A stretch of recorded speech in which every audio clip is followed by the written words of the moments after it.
Turn on my mic.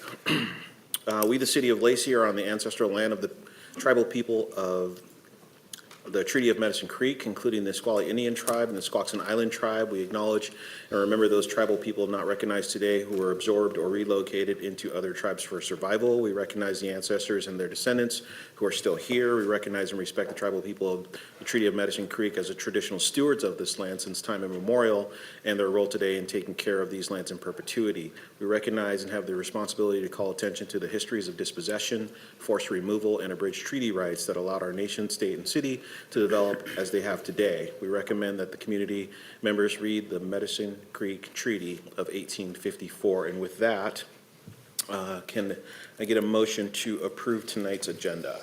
Move to approve the agenda as published. Second.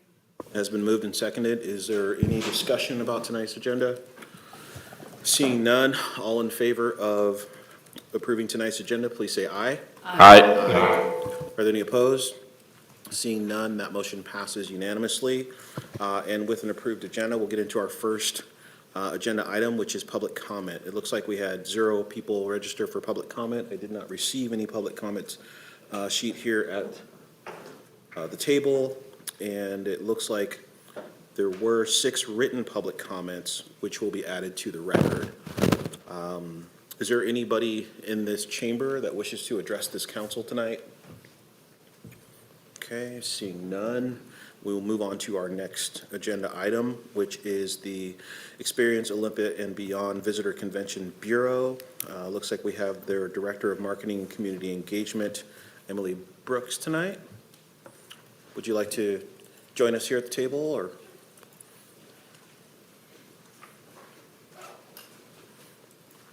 And I'm sorry, your name wasn't on there. You are Kelly Campbell. Kelly Campbell. You bet.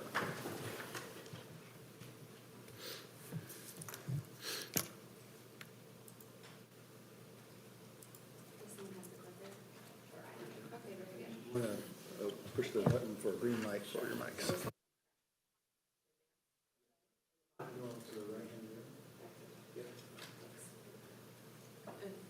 Kelly, will point it up there. Up there? Okay, got it. Thanks, Jen. Okay, well, thanks for having us here tonight. Sorry, we're the sad replacements for not having a CEO currently.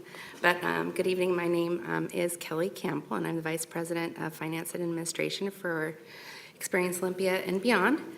This is Emily Brooks, Director of Marketing and Community Engagement. You'll hear from us both tonight. Thank you for giving us this opportunity to share an update on the important work we're doing for the community. As the official destination marketing organization, I don't know if it went.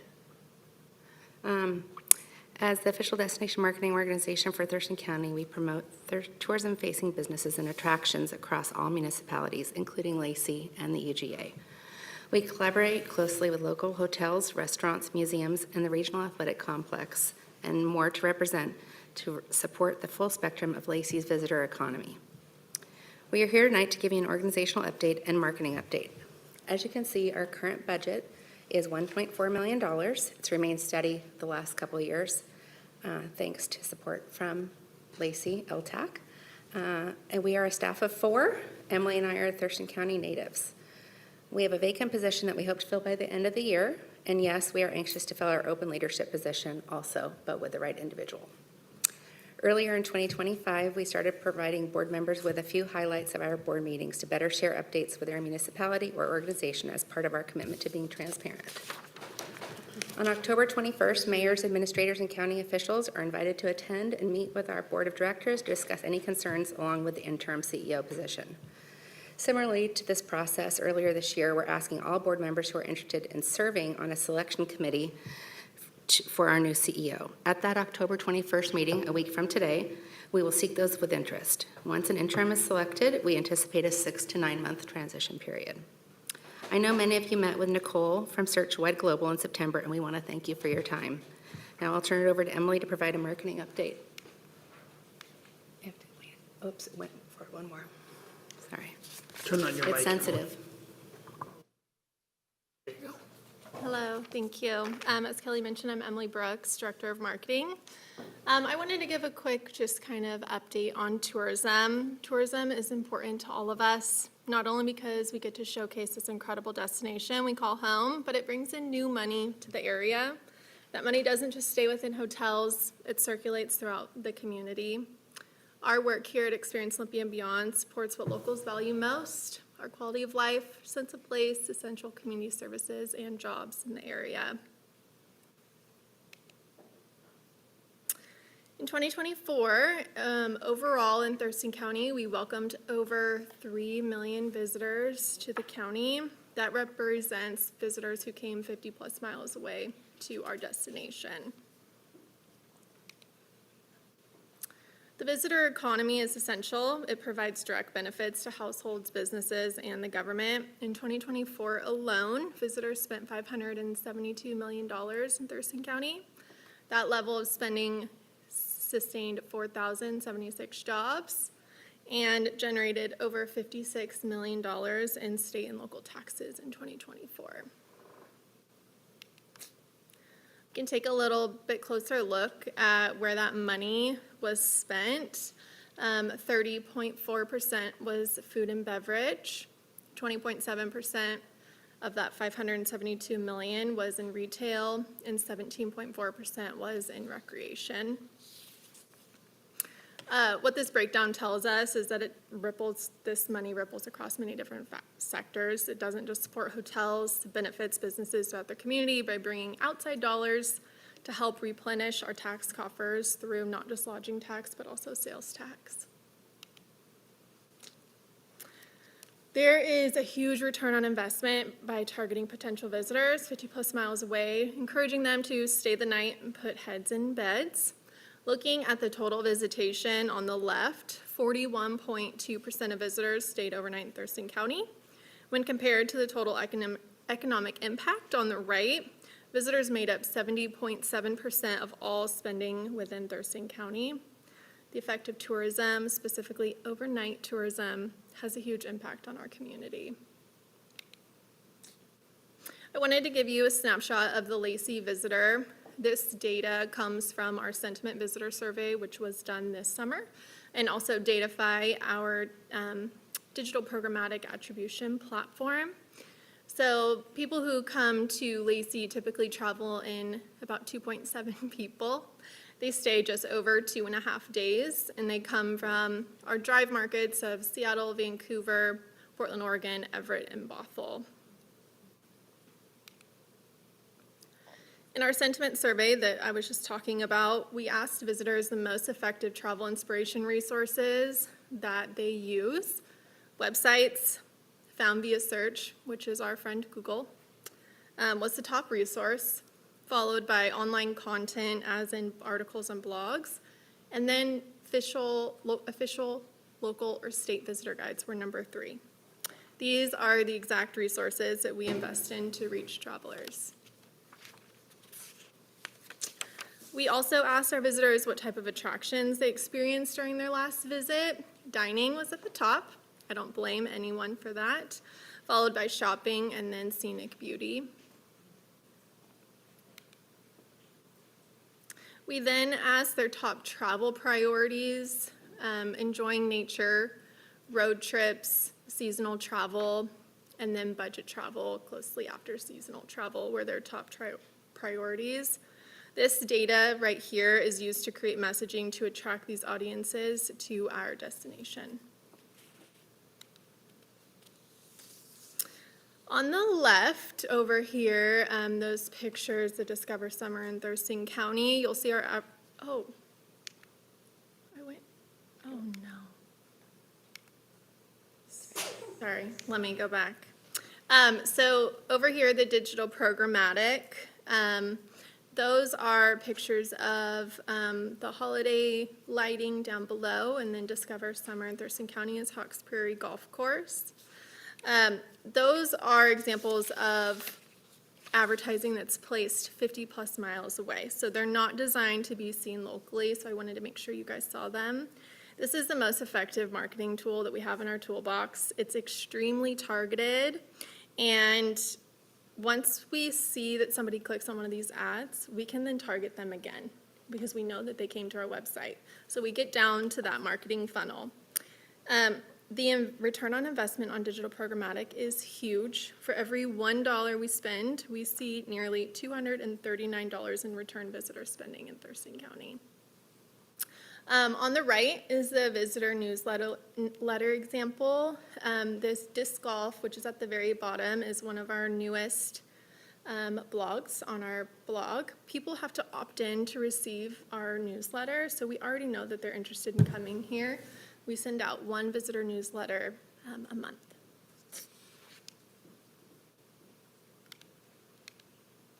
Then in the top left over here, you'll see the State of Washington Visitor Guide ad that was placed. Because of our relationship with State of Washington Tourism and their ad buyers, we were able to get that ad, which was a full-page ad in this year's visitor guide, for a fourth of the rack rate cost. We try, and we are really good stewards of our funds, and I stretch dollars as much as I can.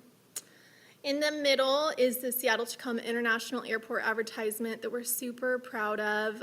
This just launched the beginning of October, and it will run through the end of December. This was in partnership with the Port of Seattle, and is in the D concourse if anybody is there through December. On the right is an example of public relations. We pitched the Lacey Spring Fun Fair to Parent Map, and it was placed in a Parent Map roundup about things to do in Thurston County.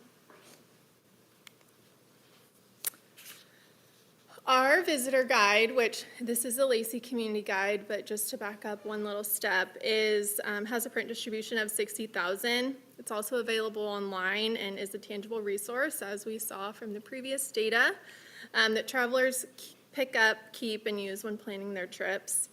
Our community guides build awareness not only for visitors, but also for our residents, reinforcing the value of supporting local businesses. The community guide that you see here has expanded content from the visitor guide, and we work with the City of Lacey staff to curate this content. Just today, I dropped off this guide, our visitor guides, and byway rack cards to the Lacey Chamber. There's also experiencelacey.com, the Lacey domain. It's optimized for search engine optimization and constantly updated with content, ensuring that when somebody Googles things to do in Lacey, they find us right away. The website also plays a huge role as search changes almost daily. With AI overviews, our friend ChatGPT, and many, many more. The website remains an authoritative resource. It's constantly being updated in these LLMs, which are large language models. Our website has about 400,000 unique visitors annually. We also make sure that Lacey's story is being told across all social media platforms. I know this is a little bit small up here, but on the left was a social media post showcasing where to go this fall. In the middle was a social media post about the Thurston County Fair. And on the right is a Lacey highlight showcasing Hicks Lake, Honeymeer Park, Stottle Winery, and many more attractions within Lacey. There you have it. That's your marketing update. Thank you all for your time tonight. Happy to take any questions.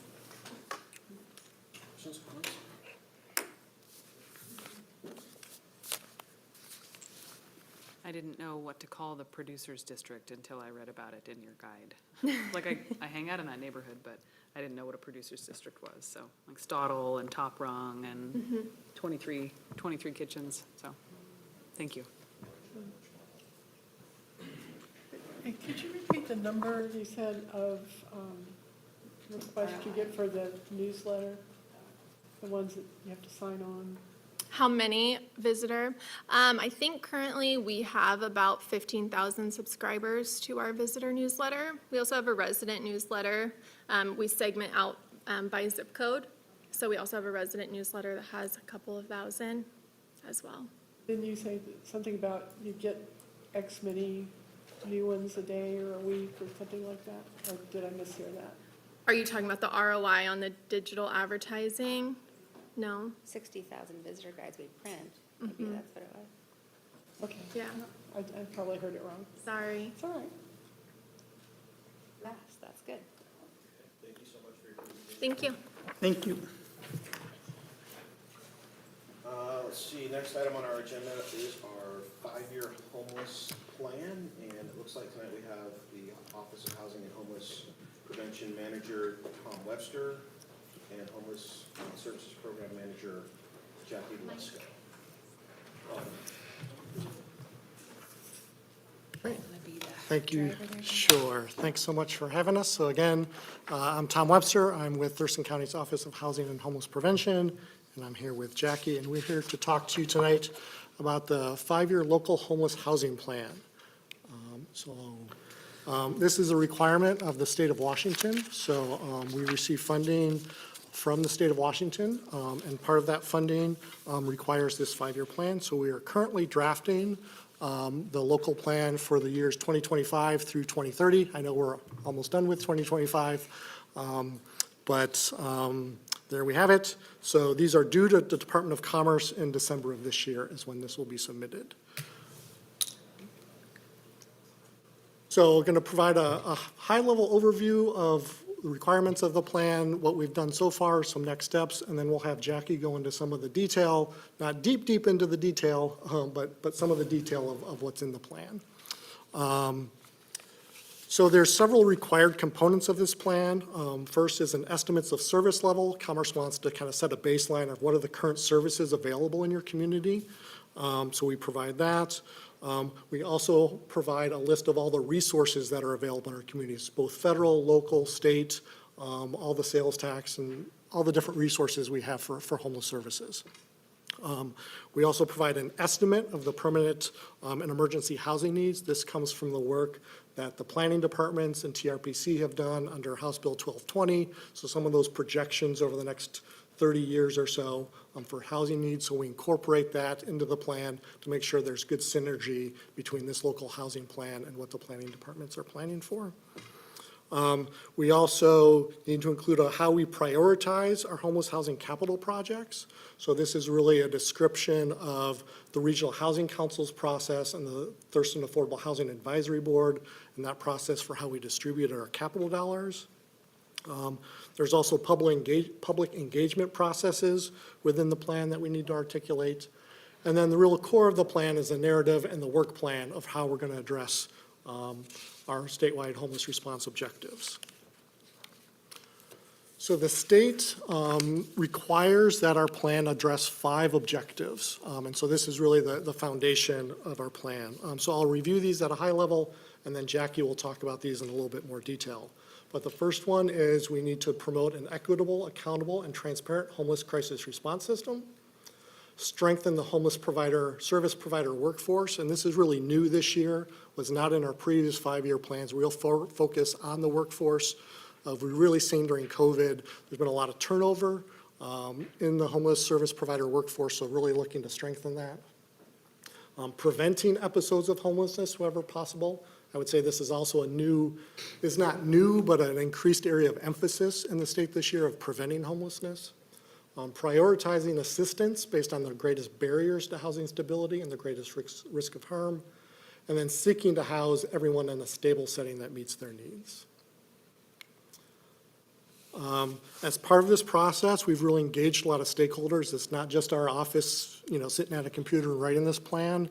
So the state requires us to engage with a variety of stakeholders, including those people with lived experience need to be part of this planning process. So we've engaged with our Lived Experience Housing Steering Committee, has been engaged with us since the beginning. We really started planning for this in the fall of 2024. There's also a core team of stakeholders who have been invited to participate since last year in the development of this plan. You can see the list of all the representatives there, including Michelle Chavez from City of Lacey has been part of that planning process. And then there's also been public engagement. So there was a notice of plan development that was published in January of this year to let the public know. And then there's a public hearing coming up. So the state requires us just to have that notice of plan development and hold a public hearing. We feel we've gone beyond that in terms of public engagement. Earlier this year in January, we put out 2 public surveys. One that was specific for homeless response service providers to get their input, and one was to the general public. So we received 557 responses from the general public, with 94 of those indicating that they had lived experience at some point in the last 10 years of homelessness. And then 157 homeless response service providers responded. We also held listening sessions at some of the tiny home villages in the area, as well as with homeless service providers and those in shelter. We are currently in a public comment period, so we posted our draft plan on September 19th. We'll be holding a public hearing next week on October 21st at 3:30 with the Board of County Commissioners at the Atrium Building. Following that public hearing, we will be finalizing plan, taking in the input we received from that public comment process, and then working to, those are the next steps there. Working to finalize that draft. We'll then be taking it to the Regional Housing Council in November for their kind of sign off, and then to the Board of County Commissioners for final approval. Probably it may be it may be in December when that BOCC approval happens, before it's due to Commerce by December of this year. And with that, I'm going to turn it over to Jackie to go into a little bit more detail on how we intend to address some of those objectives. Thanks, Tom. Hi, everyone. My name's Jackie.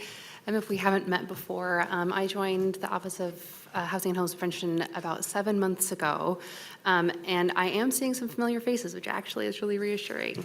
So it's a pleasure to get to share with you this evening a little bit about this hard work that really is kind of the map of where we're headed together as community members for the next 5 years with homeless response. You'll notice, like Tom mentioned, the objectives that we're going to go through are language directly taken from Commerce, and so those are Commerce's statewide objectives for addressing homelessness, and then the strategies that we'll talk about are where we kind of tailor that regionally. Because we have some limited time together, there are, if you get into the plan, into the nitty-gritty, each strategy is broken down further into tasks with responsible parties, sort of priority deadlines, and goals within the action steps. So it does get more specific. We'll stay a little higher level than that tonight, just out of respect for everybody's time. But that's where you can expect us to be headed. The first objective that Commerce has asked us to address is to promote an equitable, accountable, and transparent homeless crisis response system.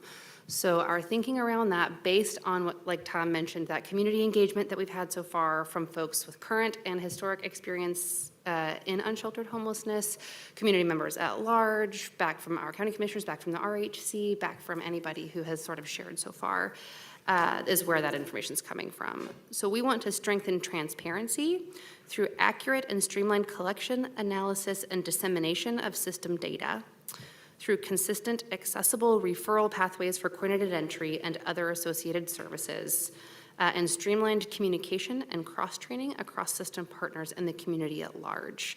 A couple tasks, as an example, within that strategy would include listening sessions ongoing over the course of the 5 years to get real-time anecdotal information back from the community about how things are perceived to be going based on what we've tried so far.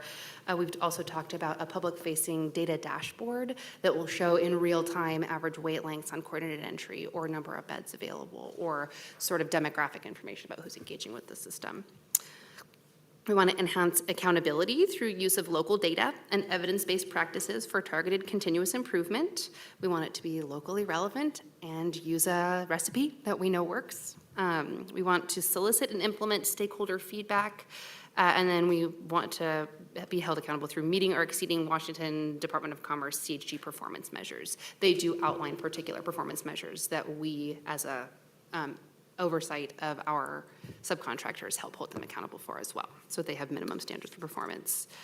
And we want to advance equitability by using local demographic data to improve equitable engagement in services. We want to increase engagement and outreach to individuals and organizations serving individuals who might be underrepresented in our current data, as we're trying to figure out who is showing up and who's not, and maybe why, and what we can do about that. And then through stigma reduction efforts to help folks understand maybe if they have concerns, where those concerns come from, and if there's sort of information or some support we can share to help the community better understand the root causes of homelessness or housing instability, to sort of improve community response and engagement in the solution. You want questions throughout, or do you want us to wait until the end? I don't mind at all. Is there a special process we follow? Questions throughout? Yeah. Cool, yeah. So on the previous slide, for the first objective, talks about advancing equitability by maybe targeting specific communities that may not be accessing services, but this whole population, almost definitionally, is difficult to reach, right? Like the homelessness census that we perform is one way that we try to bring people in, but how do you, I guess, disaggregate further and try to reach people who are experiencing homelessness or housing insecurity and are disabled? Or who are, you know, in any group that we might want to try to bring in, because it's already very difficult to bring this group in. That's a great question. So one way that we do that currently is through coordinated entry intakes, is when folks are reaching out and requesting support through services, some of that demographic information is solicited. And so some of that is taken directly to camps or to folks who are unsheltered through our outreach providers that are contracted. So information comes in that way. And we, through the HMIS, Homeless Management Information System, are able to disaggregate that data based on those demographic data points that we pull. So that's one way that it comes. And then you referenced the point-in-time count, which has traditionally happened annually, and that's sort of a data pool that we have access to. That's, like you mentioned, a snapshot and happens once a year, and we'll actually be moving to biannually, so every other year. So that's where information is coming now. And then through some of that targeted listening session engagement that I mentioned as an example task under that objective, the goal is to try and talk with folks where we're seeing if there's a lead in that data to say, you know what, nobody who filled out this survey identifies as this particular, a member of this particular community, to see if we can't connect with organizations doing that work and providing services to ask why, and to maybe get a listening session to get some of that information back about maybe it's a cultural difference, maybe it's just lack of outreach, maybe folks aren't aware or aren't feeling trusting, lots of different reasons. Or they don't disclose their demographic data because they're uncomfortable with it. Right, or there will be a consequence, formally or informally, right? Absolutely. Okay, thank you.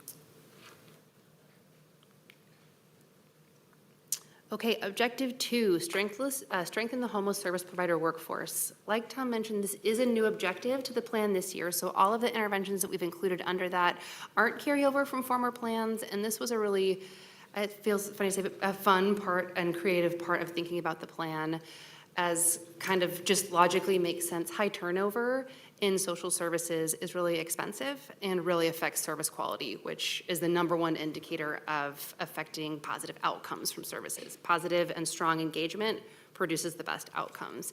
And so we want to work really hard to keep the folks who are doing the work in the work.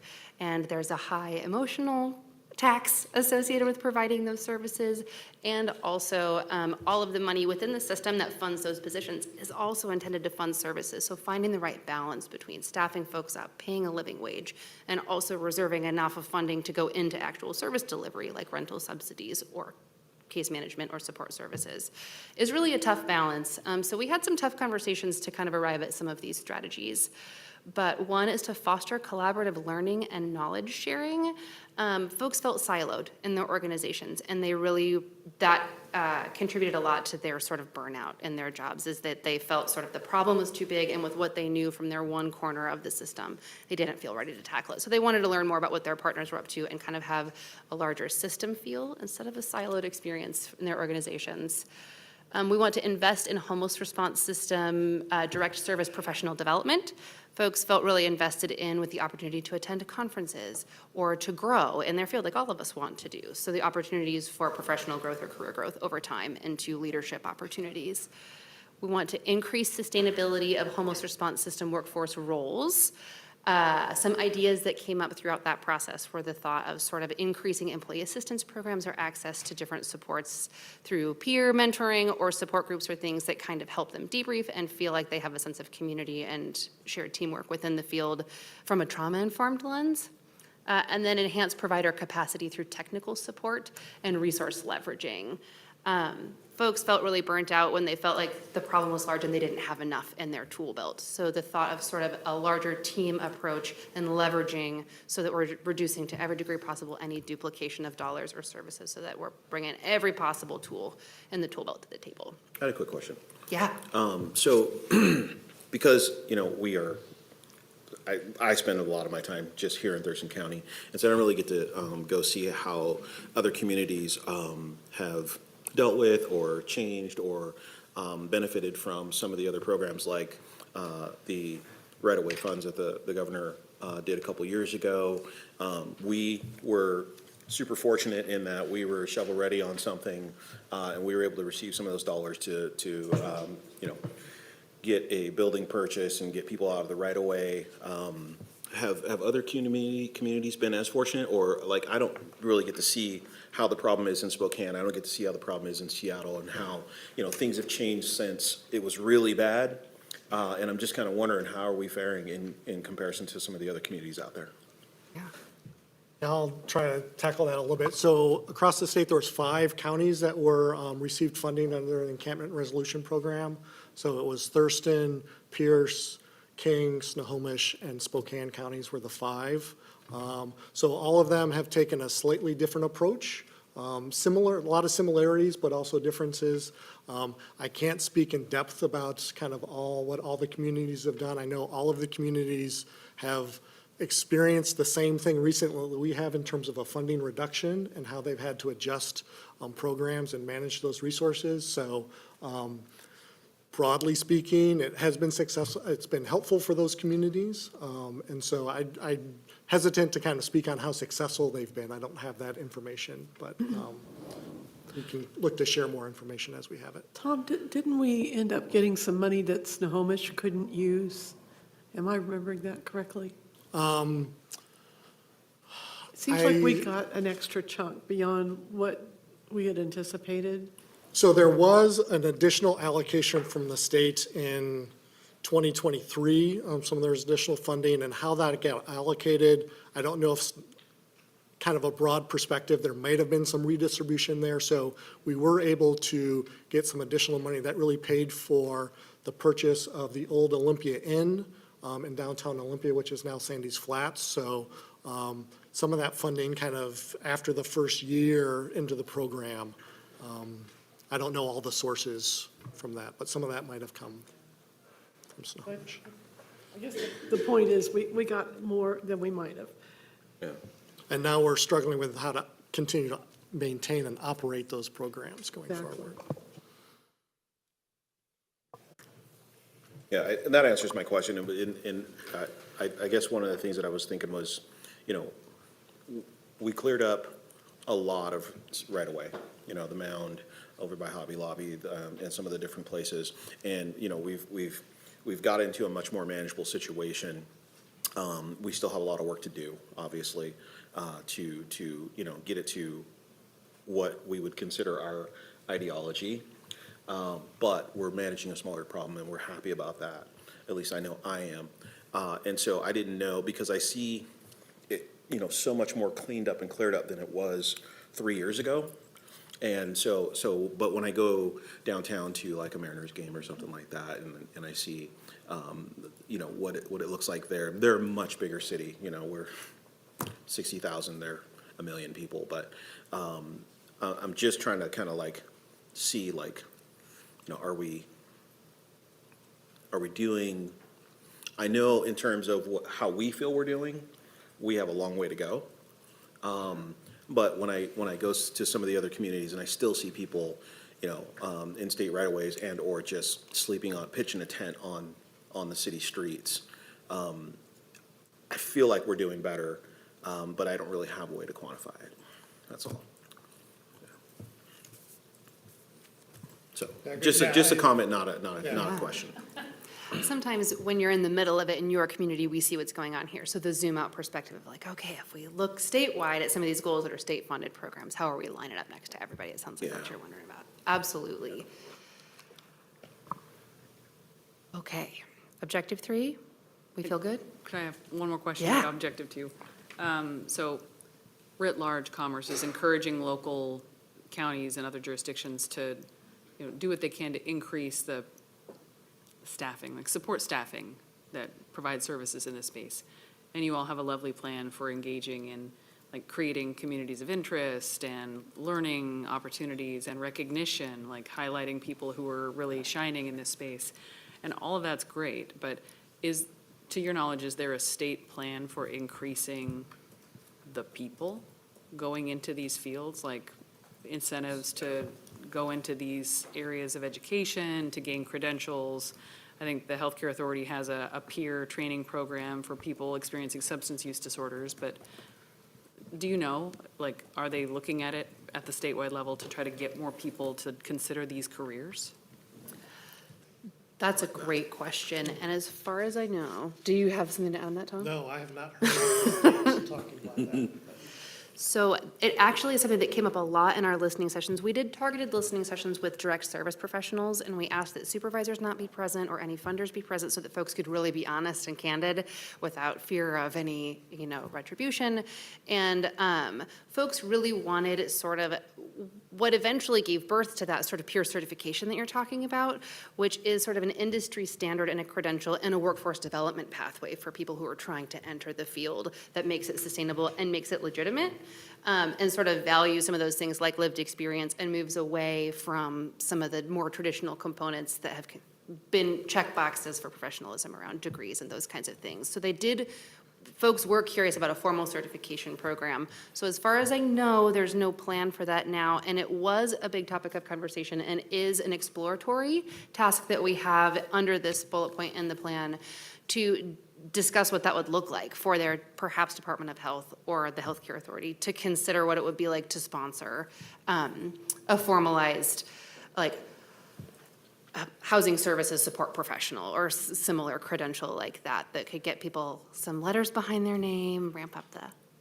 dollar signs on their paychecks, that kind of stuff. Yeah, so earlier today, we were at the Nisqually, the new Nisqually opioid kind of all-inclusive clinic. And one of the things that they brought up was, I specifically asked, how many more people do you need to hire before you can open? Because they're not open yet, and they've been nearly complete for a little bit. But he was talking about, some of these hard roles are a little bit hard to fill because there just isn't enough people in the workspace for them. And some of those roles were the counselors and some of the, I guess the medical staff, he said, wouldn't be that as hard as some of the counseling and supportive staff that are going to be needed. Yeah. Yes, I think things that incentivize people into any field is it a living wage? Is it a sustainable job? Is it somewhere I feel that I can grow and invest and be perceived as professionals? So those are all definitely considerations that we totally heard coming up within those listening sessions that were important to folks under that particular objective. I'm really curious to see where that grows. It's a 5-year plan, and obviously we're collecting data as we go. So it's also a living document. So we intend to kind of check in with it across the life of the plan too, to see if we had a swing and a miss or if we had some great ideas. I'm really curious to see where that one in particular, especially grows as a new component of the plan as well. It is integrally linked to service quality. If folks aren't trained and staying and investing in the field, then outcomes are not as positive, which just, from a humanitarian perspective, is not good service and also just gets really expensive, right? So objective 3 is, speaking of that, prevent episodes of homelessness wherever possible. So the idea is that folks who might be currently housed but unstably housed can get support to remain housed because it really reduces cost and trauma and lots of other considerations that are components of unsheltered homelessness if folks who are struggling to stay housed for whatever reason or another have the support that they need to do that. So the strategies that came up under this objective were to optimize and coordinate existing prevention resources. It is a new area of focus, and so there's still some collaboration in terms of leveraging resources to the greatest degree possible. So making sure that everybody's showing up and we're duplicating as little as possible. We want to enhance system and service flexibility through policy review and adjustment, and really sort of in real time be taking feedback about barriers to accessing services, whether that's through eligibility or through time limits, or sort of what that looks like. Availability of services alongside rent assistance or assistance with arrears, rental arrears, or things like that. We want to strengthen early identification and intervention practices. And a lot of that comes from strong partnerships with the Housing Authority of Thurston County and with other providers sort of to stay in touch. Because often once folks, if they've had support in becoming housed, that's like a graduation point from services. And so making sure that we're staying in touch with folks in a way where they know that they can get support before a problem escalates quickly if they destabilize a little bit, and reaching folks who maybe traditionally haven't accessed support through homeless response because they haven't experienced that before, or they don't perceive themselves as eligible because they're not unsheltered, unhoused, but maybe they're close to couch surfing, or maybe they have an eviction notice, but they do still have their apartment. Those kinds of considerations. And then we want to build and sustain strong landlord partnerships. This is a big area of focus that we heard across the board in our feedback is obviously folks need somewhere to live if they're going to be placed in housing. And so issues surrounding sort of traditional pathways into housing, like background check issues or housing affordability or sort of minimum income verification, those kinds of things. Just creative ways of really building relationships with landlords to help them understand what subsidy programs are, what support from housing specialists can take off of apartment management plates in terms of sort of renter consistency or stability in their homes. Any way that we can sort of emphasize building those relationships to increase access to just market rate rentals in lieu of strictly focus on permanent supportive housing or subsidized housing units. How we can get folks into traditional market rate apartments through the right relationships and with the right support. Objective 4. Well, on the last one, so the subsidized housing tends to dry up after the credits are gone, which is sad because it almost makes it seems like, well, we only did this because of this, like I think it was Copperwood, and as soon as the subsidies were no longer there, then of course they converted it, sold it.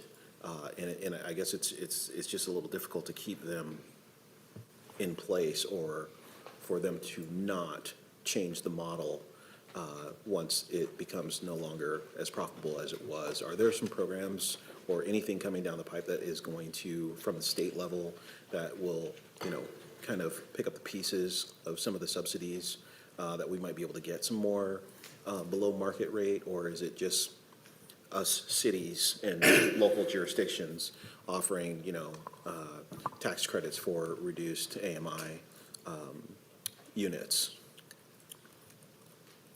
Yeah, I'm not aware of anything new coming from the state. A lot of the states, the Housing Trust Fund, the low-income housing tax credits tend to have 40 or 50-year affordability periods that are attached to them. And so I'm not aware of any kind of thought around kind of changing that or what happens after that 40, 50 years. Then if sometimes those buildings need new investments, and so there's an opportunity to reinvest in those buildings for upgrades for ongoing maintenance, there may be another opportunity to extend those affordability periods. But I have not heard anything from the state in terms of looking at that 40 or 50-year time frame or changing that. So yeah, it's an ongoing challenge. I think there is, I don't know if this doesn't extend affordability periods, but the state is really working to build their Apple Health and Home funding for permanent supportive housing for those Medicaid eligible clients. So looking at housing as healthcare. So there are things that the state is looking at doing and supporting permanent housing and permanent supportive housing. But I don't know if that's really going to extend the affordability period on some of those properties. I think there are also echoes in our plan from some of those conversations at the state level, which is really leveraging as many resources as we can across what maybe in the past have been slightly more siloed departments, like really thinking about how can housing and healthcare and behavioral healthcare and workforce development all come together and sort of pool resources in what I'm sure everybody is aware is kind of a changing landscape and in a really challenging state budget season. To really think about how we all have a different angle on what is a holistic picture and how we can all work together and really think about those kinds of things. And Apple Health and Homes is a great example of sort of thinking about healthcare dollars in the housing space. Because obviously, if you're not stably housed, it impacts your healthcare and your behavioral health, and it can affect your employment and ability to remain or become employed, those kinds of things. It makes me nervous because Apple Health and Homes is sort of a new, innovative program. It's a new concept, and I feel like sometimes those are the things that are at risk first when we start looking around for places to reduce expenses. And yet, it makes a lot of sense that there would be these connection points between public health and community safety and, you know, the social determinants of health. If you don't have access to housing, how can you be healthy? How can you be a part of a safe community? So I'm worried because of the way that our budgets, both at the federal and state level, look right now, that these programs that seem to suggest, like they have promising data coming in that they work, could still be at risk. Yes. If you're interested in a research rabbit hole, right now, those initiatives are funded through Medicaid waiver projects. So it's contracted through 2028 for those services to continue to be funded through Medicaid, and it's a contract with Medicaid at the federal level, which is a big conversation. So that's a great, if that's something you're curious about learning more about, that's a great sort of direction to take some research. It's really interesting stuff. And I promise I'll stay out of the weeds that far from here on out, I promise. So objective 4 is to prioritize assistance based on the greatest barriers to housing stability and the greatest risk of harm. So here are a few echoes back from our focus on equity from that first objective, but this is a little bit different of an approach for strategies under this objective. We want to implement a consistent and equity-informed prioritization framework. I probably could have added asterisk at the beginning. Some of these things are already happening in our carryover, but if they're included in this plan, they're either things that we'd like to start or continue doing. So right now, our coordinated entry system utilizes the HEAT, the Housing Equity Assessment Tool, as a prioritization measure. But we want to make sure that we're checking in with that frequently to make sure, based on local data, that it's really reflecting what we're seeing in our community at the local level. So we want, in that sense, to implement a consistent and equity-informed prioritization framework for when you're being assessed. It's not necessarily a first-come, first-served wait list. It's a weighted pool based on some of those vulnerability indicators. We want to strengthen identification and assessment of high-risk and underserved populations. And we want to expand and align pathways for immediate safety and stabilization. That's the strategy under which emergency shelter or shelter-in-place outreach safety, those kinds of things would fall. Any questions about that one? Just hopefully useful framing. It seems like objective 3 is trying to preserve people already in housing. And objective 4 is to try to address the people with the gravest need or the most significant safety threat. So we're bookending. We're trying to keep people housed, and we're also trying to address the people with the biggest needs. Yes. And even one step before that is we're trying to keep people invested as employees in the system to sustain that work, and then think about how, with limited resources, to equitably fund each component of those considerations, right, for full spectrum service. So for objective 5, we want to seek to house everyone in a stable setting that meets their needs. This, at risk of sounding diminutive, it's a bit of the catch-all. If it wasn't included somewhere else, we want to make sure to catch it here. So we want to maintain and expand housing and sheltering options with flexibility and choice. We want to maximize resources to expand housing access. We want to leverage system coordination to expand housing access. We want to improve housing stability through protections, support, and quality standards. Some of those happen at the municipal and county level in terms of advocacy, just for considerations for permitting or for habitability standards, rent caps, all these different kinds of things that we just want to explore as a component of the plan. And we want to advocate for systems and policy changes that sustain housing stability. Because again, once somebody achieves stable housing, the longer they can keep it, the better. Makes it permanent. The other thing I'd like to add about this is this is not an affordable housing capital plan. This is really focused on our homeless response system, but this is really the touch point to the capital side. And so this is where we talk about, wanting to create more units, build more housing, maintain the housing we do have. So this is the touch point to that, but I want to be clear that this is not kind of a standalone affordable housing. How do we create those 40,000 units of new housing that we need by 2045? So this is the touch point to the larger capital affordable housing plan, but it's not kind of that entire plan in itself. It's really kind of creating the housing for those experiencing homelessness, kind of making sure we have enough units for there. So it's a component of that, it's a piece of that, but it's not the entire piece. So those are all the objectives, and the last piece I have to share is hopefully what we've been able to paint is a picture of a full spectrum service system, all the way from support for folks who are unsheltered, unhoused, through folks who are able to maintain permanent stable housing, with everything in between being addressed. And I want to stay hopeful, because we can do incredible work with limited resources, and we also need to be realistic that resources are limited and the need is greater than what has been the case with resourcing lately. So I don't want to shy away from just sort of talking about that truth. And so what we need to do within sort of this full spectrum list of objectives and strategies is think, if we have limited resources and not everything can be achieved, where are we going to prioritize and in what order? So it's a tougher part of the conversation, but it's really necessary. And so the proposed resource allocation priorities, this kind of comes back to the point that Tom was just making too, bearing in mind that it would be amazing if we could invest a ton of money into developing a ton of new housing that doesn't exist yet.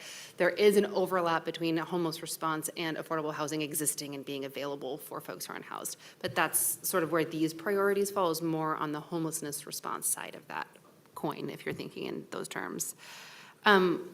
The proposed priority number one is to maintain the existing homeless response system. The system was able to grow over the last several years through an influx of temporary emergency dollars from COVID, and so services expanded. And then now, sort of in light of a national, state, local budget constraint season, we're noticing those things contracting naturally. Even from just existing services contracting. And I know that all of you, actually, in this room have been a part of tough conversations about what to prioritize when we're looking at that happening, right? And so we want to be realistic and think maybe priority number one is to maintain what we can from what we've got before we think about expanding into spaces, unless there's guidance from a best or promising practice that suggests something else would be more cost-effective or sort of responsible or ethical. Two would be improving the effectiveness of the homeless response system through increased coordination, data tracking and analysis, and leveraging of existing non-housing specific resources. That's what I was mentioning before about increasing partnership with healthcare, with workforce development, with behavioral health, and also through really looking at our local data and looking for those points of overlap where we can really make the largest difference based on what we know to be true locally, because it's information that we have coming in through our own data collection. Three is expanding the capacity of the homeless response system in a way that creates and enhances multiple pathways to permanent housing as resources allow. Sometimes when you build a full spectrum system, people feel like they have to move through the whole spectrum, and there's the option to go straight from living outside to permanently housed in market rate housing. It's not going to happen for everyone, but it's not off the table either. So we really want to make sure to keep that in our purview and keep as many pathways open for as many different scenarios. The scenarios are as myriad as the people living on the planet who might be looking for housing support, right? So making sure that we're expanding this capacity of the system to think about all of those different pathways and all the different scenarios. And then finally, using existing capital resources to create new affordable housing units through Thurston County across a range of housing types. That's what we got. You all were champs. Thank you for hanging in there with me. What do we got? So I want to go back to a little bit earlier in the conversation, the community surveys. You said that there were 557 general community members responded. Can you talk a little bit about what those responses were like? What did you hear from the people? Good question. I'm going back because we had we did a data dive and kind of broke that down. We really asked them about kind of the types of interventions that they would support and what they would not support. I think we got a real mix out there, so I don't think, there were certainly a range of interest, and I think we saw support for things like increasing shelter and outreach and permanent housing and rent assistance. There was a lot of kind of feedback on the need for and support for things like rent support, rent assistance support. There was, I would say there was also some kind of feedback that was more, I would say, kind of trying to be maybe directive of requiring kind of services. Wanting people, how do we get people into treatment services? And some of those things. I don't know, Jackie, do you have other kind of recollections? It was a pretty broad, Did we post that online? I'm sorry? Did we post online? Yes. Yes. So the first round of community engagement was an online survey. No, I mean the results. Oh, the The results. Yeah, they're actually an appendix in the draft plan. So we've included all the survey results. So it's posted as part of the draft plan. Yeah, I think a big takeaway Yeah, I from remember you that. asked that Yeah. as part of that. And I said so- I was supposed to get a follow-up, but I never got a follow-up on it, so that's why I was Yeah, asking. my apologies on that. Yeah, I think when you think about who online surveys reach to, we blasted it through county social media, we pushed it out through all the distro lists we've got, so we got a lot of responses, and the folks who were responding are folks who have a way to access the internet and are internet literate and able to sort of engage in that way. So it was after those surveys and sort of the results that we got, it was great feedback, and that's what actually ended up sort of flowing into our targeted listening sessions of the second phase. We were kind of like, okay, we feel like we've got a great sense from folks who are homeowners in these particular zip codes. Where we haven't heard was feedback from folks who disclosed that they had lived experience in homelessness, or great provider feedback from folks who were in the field. So that's what sort of drove our decision to do those specific listening sessions as sort of follow-up engagement to those survey results. Some of that, sorry, I'm reflecting back now, some of that engagement was also around how they would like to hear about what's going on in the system. So we asked, would you like newsletters? Would you like neighborhood community meetings? And so some of the feedback that we received that was really helpful was how they would like to be engaged with about what's happening in the homeless response system. So we built some of that into the plan. Jackie mentioned some listening sessions of built in as a way to get feedback. So that was also some of the feedback from those community surveys. Thank you. I actually have a list of questions, but I was kind of waiting until everybody was done. And some of these would, go ahead. What did you do? I'm sorry, I'll go after you. so. Yeah. Okay. Pull your mic away from you just a little bit. I was screaming, I apologize. But some of these are going to be difficult questions, so I'm just going to warn you now. Something that was said was that we want to proceed with the recipes that work. We've spent more and more money on homelessness every year, and we have 30% more homeless individuals. So I am wondering what recipes are working. So I would say, kind of try to answer that in this way, in the sense, this plan is really, we are dependent on the state for guidance. And so we're subject to the best practices that the state requires that we follow. And so all our funding, we have to comply with the Consolidated Homeless Grant Guidelines from the state. Does that mean they're working? Yes, I think they are. Could they be working better? Yes. It's a continuous improvement, and I think there's research to back up some of the best practices that we try to follow. I think there's some broader systemic issues that kind of drive people into homelessness that this doesn't touch on. So I think we're continuing learning, we're continuing to improve. I think in our data shows that we are housing people, we are providing services to people. I think we are faced with the fact that we have more people entering homelessness than we can serve. And so I think that creates challenges. And those were some of my opposing views on what we're actually doing. I don't think is effective. So there's a few questions I have based off that. How do we review and provide oversight for organizations that are doing a good job and those that are not doing a good job? Because I've talked to many, many people in the community who have, I'd say about 50% of the service organizations they really like and 50% they cannot stand. How do we provide oversight on those organizations to make sure that we're funding the ones that are doing good and not funding the ones that are doing bad?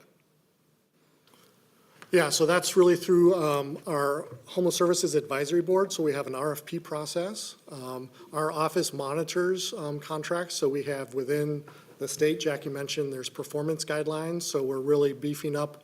We've really made progress, I would say, in the last year or two in terms of data collection. So that hasn't always been something we've been able to really be responsive to before, so I think we are improving our understanding of how each agency is performing, and so I think going forward, we'll be in a better position to understand how agencies are performing and then kind of be responsive to that in terms of funding. So have we done a great job on that in the past? No, I think there are, right, a variety of agencies out there. And, sorry, I'm going to back up and say, I think one of the things Thurston County has that is both a challenge and a benefit is we tend to have one of everything.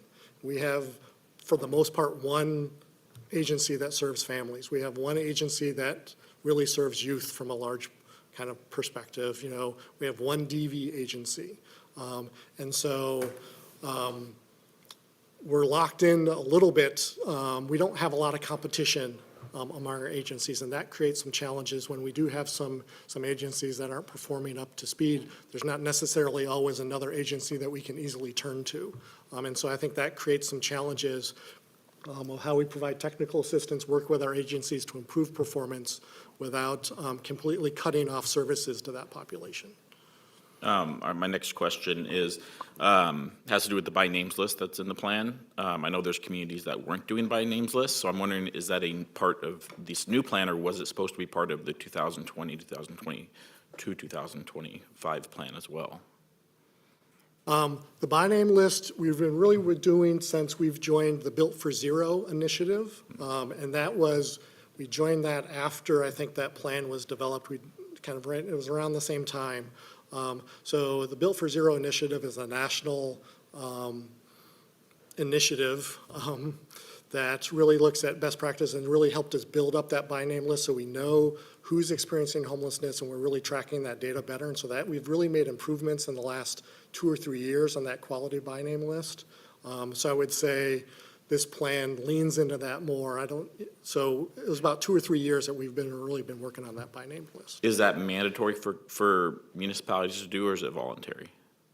It is, and I've looked at Jackie a Because little bit. So I've been in places where they told me they weren't doing a by names list. Yeah, so coordinated entry is mandatory. So within that, by name list is really, I think, the Built for Zero initiative. So I don't believe that is mandatory, but I believe it's a best practice. Yeah, so do I. Two different by name lists, just to be totally clear. Thank you. There's two different by name lists, and one is the name by name meeting that's a part of Built for Zero, which is it's the 100 most vulnerable people based on their assessment actually get discussed by name in a meeting through kind of coordinated care. So anybody who's serving any of these people are hopping on this phone call, and we're going down the list, and we're talking about where's this person at, where are you seeing them, how are they doing? So it's a wraparound service opportunity. There's also the by name list that's a part specifically of the Encampment Resolution Project, which would be a list of folks who were on right-of-way sites that are accessing services there. So I want to make sure that we understand there's two different things. So the one that's the name by name list that's in the plan as a part of Built for Zero is that meeting that's going on the list.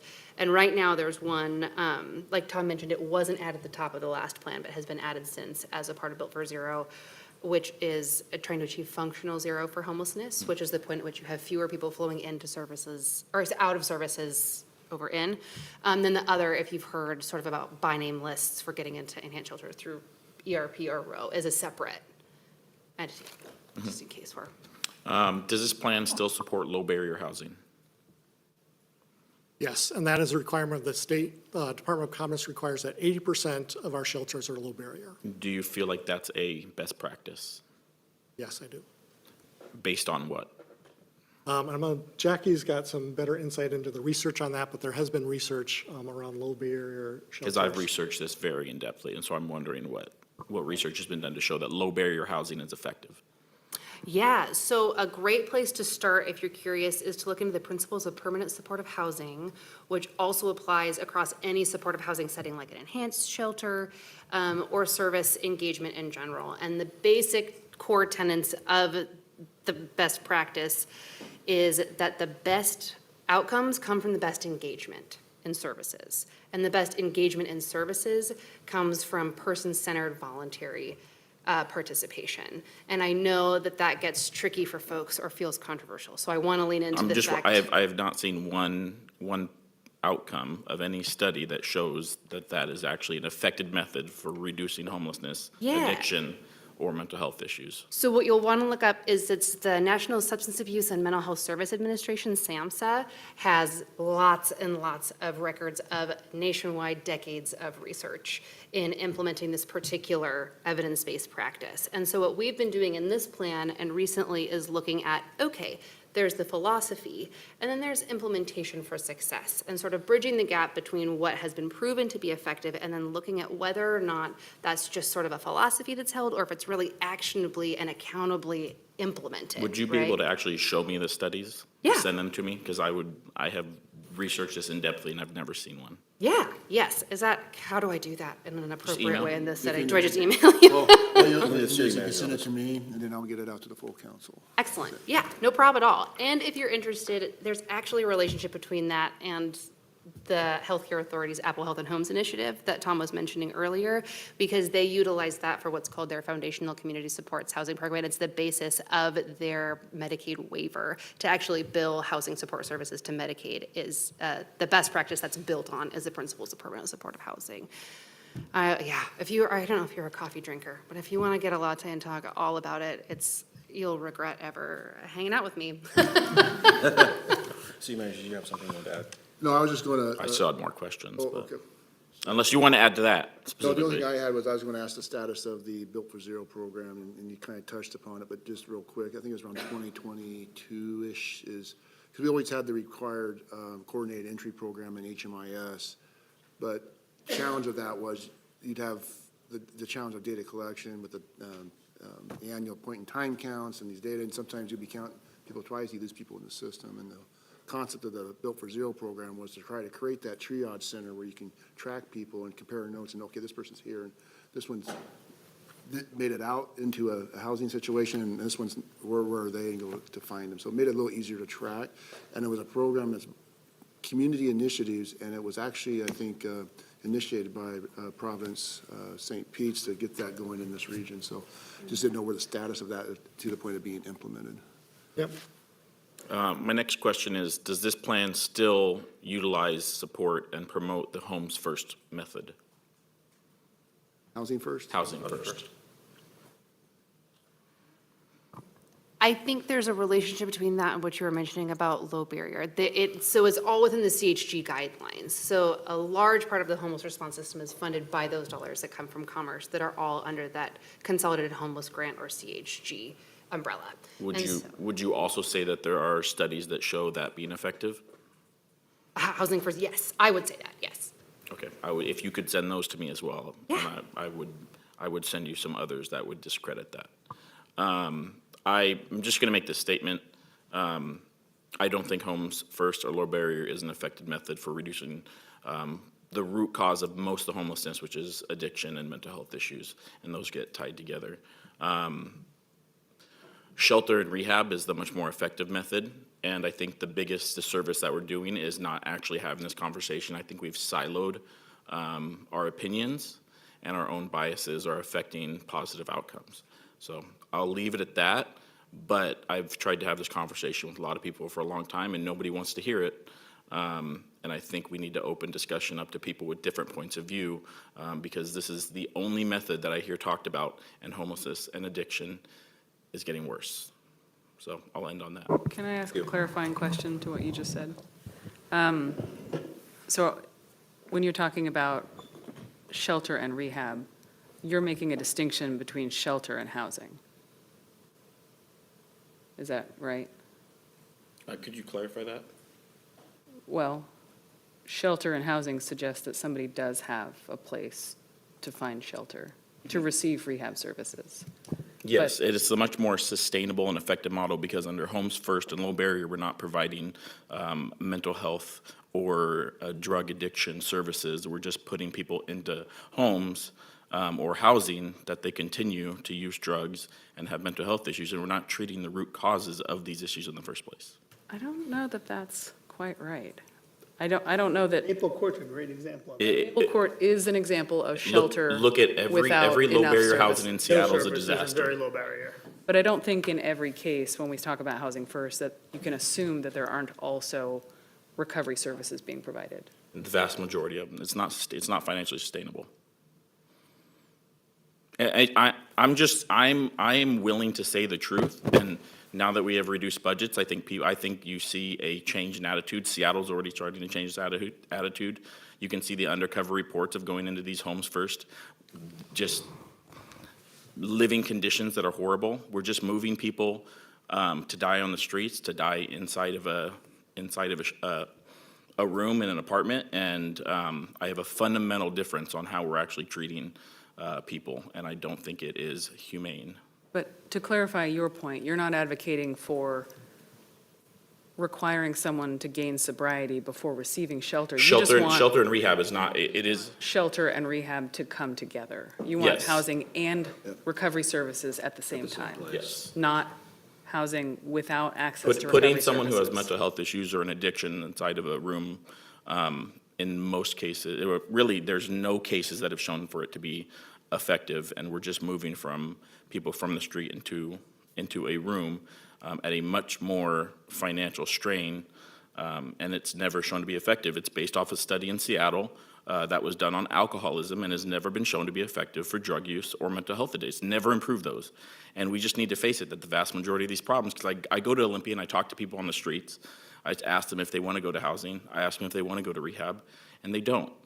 And because we're not treating the root causes of these people's problems. Like joblessness and. I talked to the things 15 that- people in the past month that say, I'll take you to rehab right now. You want to go get served? No, I like living on the street. I can do what I want. I can do drugs. I have actually talked to these people. I don't just go off studies. And just so that we are all on the same page, I've talked to them too, and I've taken them out to lunch, and I've sat with them, and I've talked to them, and I've gone and found them in the woods, because I've made friends with them. And some of their root causes that they expressed to me, like, my dad died, and he was my only friend. I think the vast majority is mental health. It's not, I don't even think it's addiction. I think it's mental health which leads to Yeah, addiction. and I found that a lot of them weren't on drugs, right? They had something came up in life that they didn't know how to handle. It was too much for them. And they resorted to drugs to escape from it, but it wasn't their root cause. The drugs weren't their root cause. Their root cause, one guy I took out to lunch over here at Jack in the Box, the housing prices got so high that he could no longer afford it. And he got kicked out of his apartment. He ended up living on the street. I talked to another guy down here. He and I became friends, and I would visit him on the weekends. And sometimes I had to literally go walk in the woods and find him. He's in a tent in the woods. And his situation was that he, again, like his dad died. And he didn't really have a place to go because they were roommates. And in a lot of cases, I found that, as I'm sitting there having lunch with these people, they didn't smell like alcohol. They didn't, I asked them if they were using drugs. No, I'm not using drugs. Why are you on the street? Because I can't afford to live here. It's just cost too much. And I either need to go back and get retrained for a better job, which I can't afford and I can't really get into because I don't have, the ability to transport myself. My ID expired, I can't afford a new one. All kinds of different things that we talked about. And some of them I've actually helped, paid for things for them or whatever the case may be. In this area, we do have kind of a unique issue in that housing is just at a premium. It's cost so much to live here. You guys saw, just like I saw in one of the last reports that we looked at, the entry point here to get a house is $530,000 to buy a house. The rental, market rate is sometimes more than what a minimum wage person even makes. So now you've got 3-4 minimum wage people living together, because if they didn't live together, they would be living on the streets. And so what I see here is an immense amount of heavy lifting. And I'm not saying that low barrier is the way in or is the best way to go or any of those things. But what I am saying is that, currently we're using a model that has gotten some people off the street and has helped some people. I don't know that low barrier is the answer for sure. But I do know that some of the things that we've done have worked really well and some of them just haven't. And when you go down to some of the areas, you can see what has not worked. But I see here a very heavy lift, and I see it getting exponentially heavier once this portion infuses or moves on into the capital portion.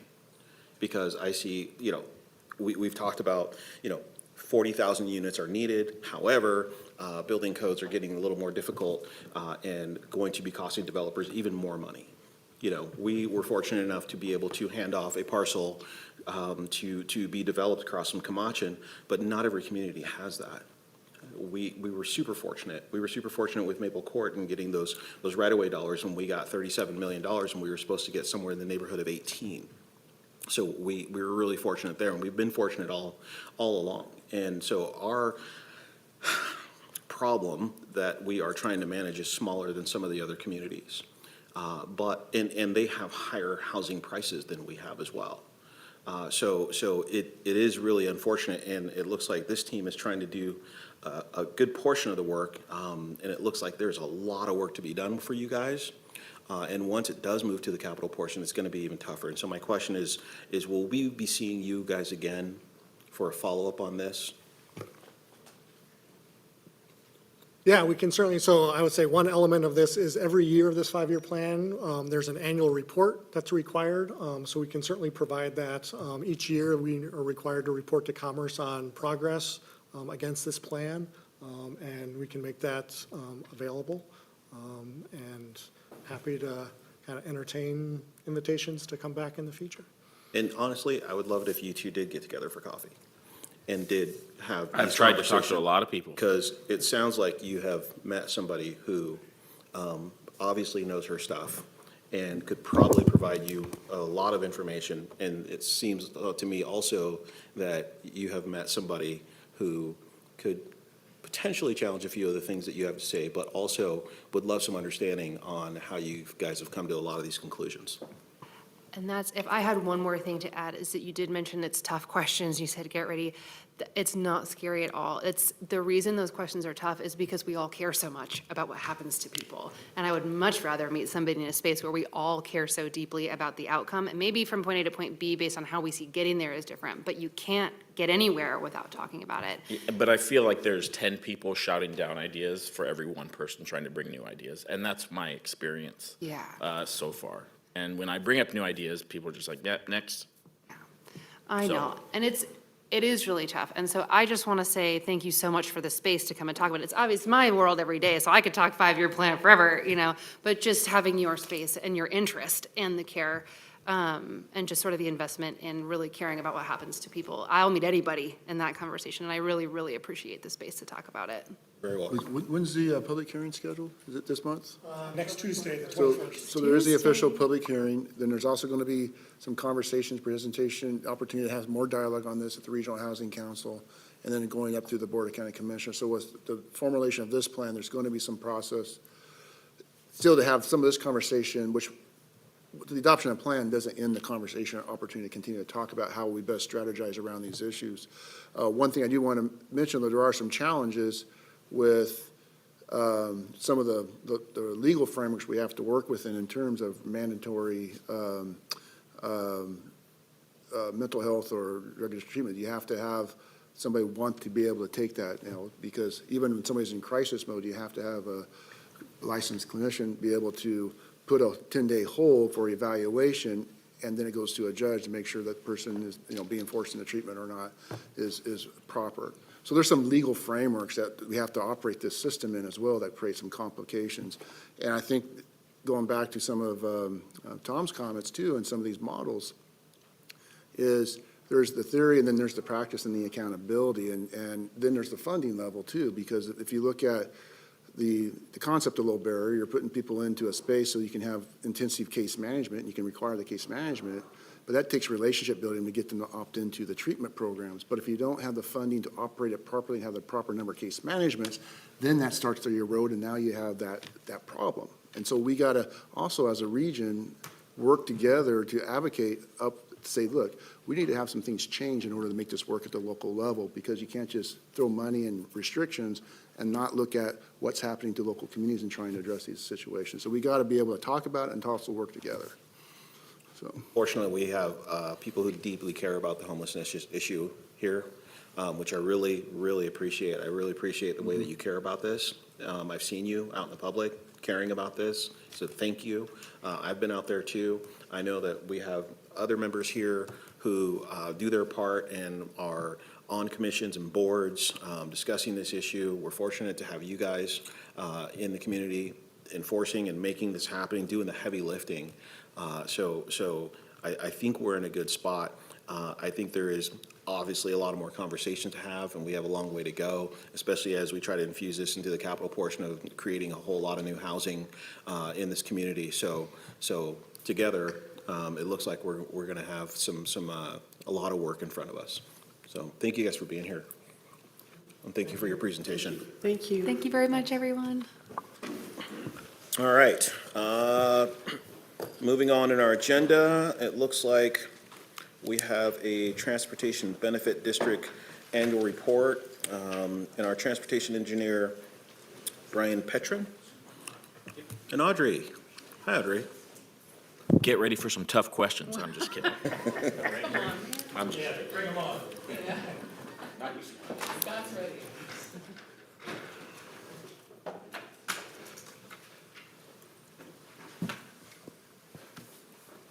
Floor is yours. So starting with an introduction, for those of you who don't know who I am, I'm a transportation engineer for the city, the pavement manager, Brian Petrin, and I'm Aubrey Collier, I'm the city engineer. I'm Scott Eager, I'm the Public Works Director. But before we get going, I just want to say that Brian is leaving the city on November 3rd. He's moving back to the Midwest, kind of the area where he grew up, so we can't hold that against him. But he's worked here about 7 years, done a phenomenal job, designed many of the Transportation Benefit District projects. He's been the person that's been doing the pavement rating. And, yeah, we're going to miss him. It's harder to been good. maintain This the is my, pavement quality in last the time Midwest. presenting to you, so it's, I guess it's man. good and bad for me. So Where in the Midwest are you going back to? I'm from Wisconsin. I'm going to Milwaukee, so. Very poor. They need somebody like me. All right, so this is a presentation about the 2024 Transportation Benefit District Annual Report. As the governing body, the report is to certify expenditures are in compliance with state law, RCW 36.73, and approve of the publishing of the annual report. I believe this is just an informative presentation today, and we will take the action at the council meeting next week. This slide has the financial information about 2024. The red circles show the important points, where the one in the top left is the total revenue, which is about $3.9 million that we brought in 2024 through TBD. And then the one below that would be the total expenditures, how much we spent that year, which would be about 2.5 million. And then the fund balance ending on the right there shows the available funding as of the end of the year, which is 4.4 million. Here's a chart of completed projects. This is taken directly from the report if you want to look at it more in depth, but the key points are the grand total of lane miles of roadways that we've improved through reconstruction, overlay, preventive maintenance techniques, slurry, crack seal. We did 77.48 lane miles of roadway throughout the life of the TBD, and we've spent $22.78 million. Can I ask a question real quick? Sure. When you say lane miles, do you mean a single lane? Yes. Okay. So if it's a 2-lane road, essentially, it'd be multiplied by 2 from the center lane miles to get the lane miles. Okay. So, TBD by the numbers, ever since it was implemented, we've done 69.1 lane miles of paving. We've put down 94,000 tons of asphalt, 26.2 miles of striping. It can run a marathon. 1,300 feet of stop bar, 5,000 feet of crosswalk, 260 arrows, 420 letters, 110 bike symbols, 96 yield triangles, 152,550 square yards of slurry, 29.3 miles of crack seal, 46,000 raised pavement markers. We've repaired 1,950 sidewalk panels, and then another 1,600 are to be repaired with the current project. And in total, about 138, or actually 138 roadways have been improved through TBD. So if you took the quantity of asphalt we put down through TBD ever since its inception, you can overlay a single lane of I-5 for 117 miles, which would be about from City Hall all the way to Portland.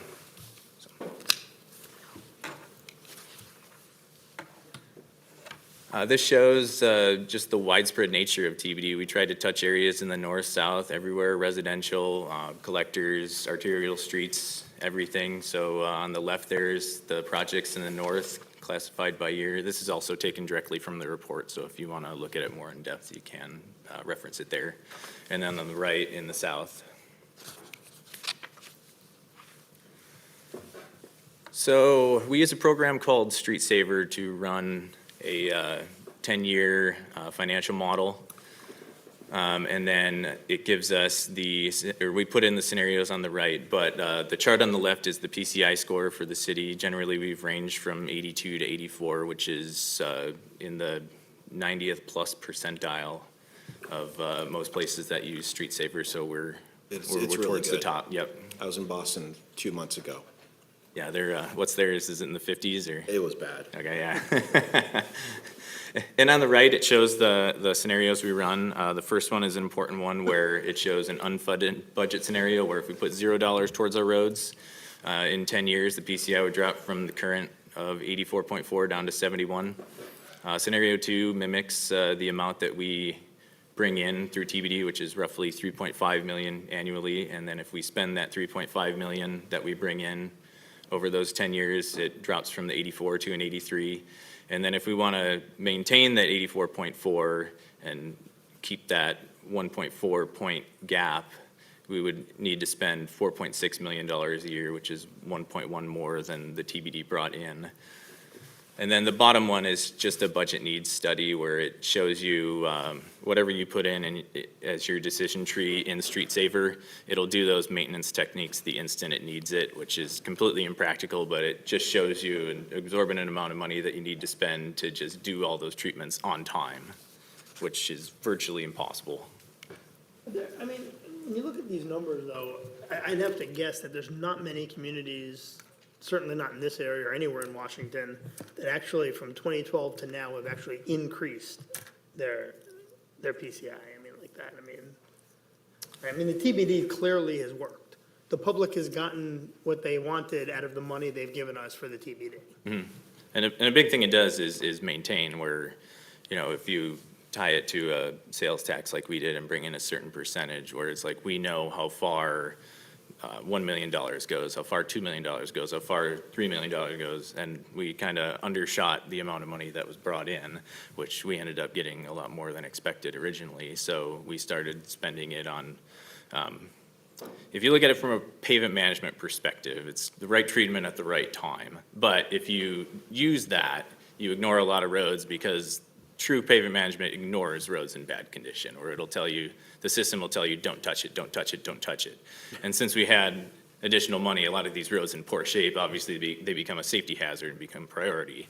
So you move them up the list and you spend the money to do them. Obviously, they're more expensive where you can't just go in and do your crack seals, your slurries, your grind inlays. You have to go in there and take it down to base rock, put down base course, and then build the road on top of it, so it gets way more expensive. And then that's where a lot of this additional money helped us out, where we had a lot of roads in poor shape, and then the TBD helped windfall the cost, where it gave us the money to do those roads and spend the dollars to do it. So it's been definitely a good tool, especially for somebody like me. It's very helpful to make me look good.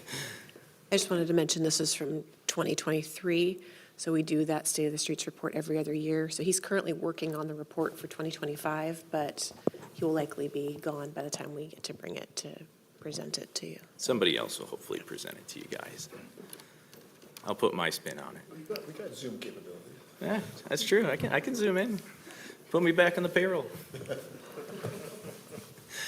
All right, and these are the projects that we did in 2024. Yelm Highway rehab, that was from Ruddle Road to Balustrade down on the south side. It was about 1.5 mil in project cost. We built it towards the end of the season, so we decided to use asphalt treated base instead of granular base down there just to help out in case it started raining. You can technically drive on ATB, and then when it dried and we got another paving window, we'd pave it. But Mother Nature held off and we were able to finish it. We reconstructed some lanes and then strategically kept some lanes and just grind inlaid them to save some costs, so. Good work. It's nice and sticky. Next project, Pacific Homan roundabout improvements and Sherrill Route striping. This was $687,000 in total project cost. $589,000 of it was TBD eligible. The way the TBD is worded, we couldn't add the stormwater or the additional sidewalk that was put in with this project through TBD funds, so we had to fund it elsewhere, which it came out of bike and peds funds. And then that was 0.62 lane miles, and that's a pretty heavily traveled roundabout. I'm sure you've all driven through it, so you can see the results. 2023 crack seal project carried over into 2024 due to it being towards the end of the season as well. $95,000 was spent in 2023 and $94,000 was spent in 2024 for a total of, $189,000 in project cost. We did an overman crack seal at 16 citywide locations. In 2024, we did 92,325 linear feet of crack seal. We coordinate with street maintenance to ensure all of our crack seals are performed at the correct time in the life cycle to maintain those PCIs and get the right treatment at the right time. Shout out to our shop staff. They do a great job helping me out and making my job easy as well. What other seal methods are there? I know there's chip seal, crack seal. Yeah. We don't use chip seal. We don't use chip. We could, but there's issues with it, with loose rock getting kicked up into windshields, and you get a lot more complaints where if it isn't set right. And there's different methods where they coat the chip now before they put it down to make the adhesion a little bit better. And potentially we could add it to the toolbox in the future, but there's slurry seals. There's a method where you chip seal and slurry over the top of it called a cape seal. There's the chemical breaking slurry seal, which is called a microsurface, where instead of using a water break cure that takes, I guess on a hot day, it takes about 4-ish hours, but if you don't get the sun and heat and I guess just time to have the water evaporate takes a while, versus a micro where it's a chemical break and it can cure in anywhere from 30 minutes to an hour. But with that, you're curing it quicker, you're creating a more brittle surface, and there's some issues with the micros versus slurries where technically if you put the slurry down and let it cure, it should turn out more consistent than the micro, because the micro is a little bit more sensitive to material quantities and actual composition of it. So if you get a bad batch, it can turn out really poor, and other places have done that. And I mean, you'll hear varying reports across the board where some places have great success with it and other places kick it out of their toolbox because it's kind of touchy. So. 2024 summary, we did 2.48 lane miles of paving, put down 4,792 tons of fiber reinforced HMA, 2,072 tons of ATB with that Yelm Highway project, 1.94 miles of pavement striping, 3,700 raised pavement markers, and a shade over 92,000 linear feet of crack seal. 2025, we have actually 3 projects that are using TBD money. The College Street extension is not on here, but I'll explain it a little bit later.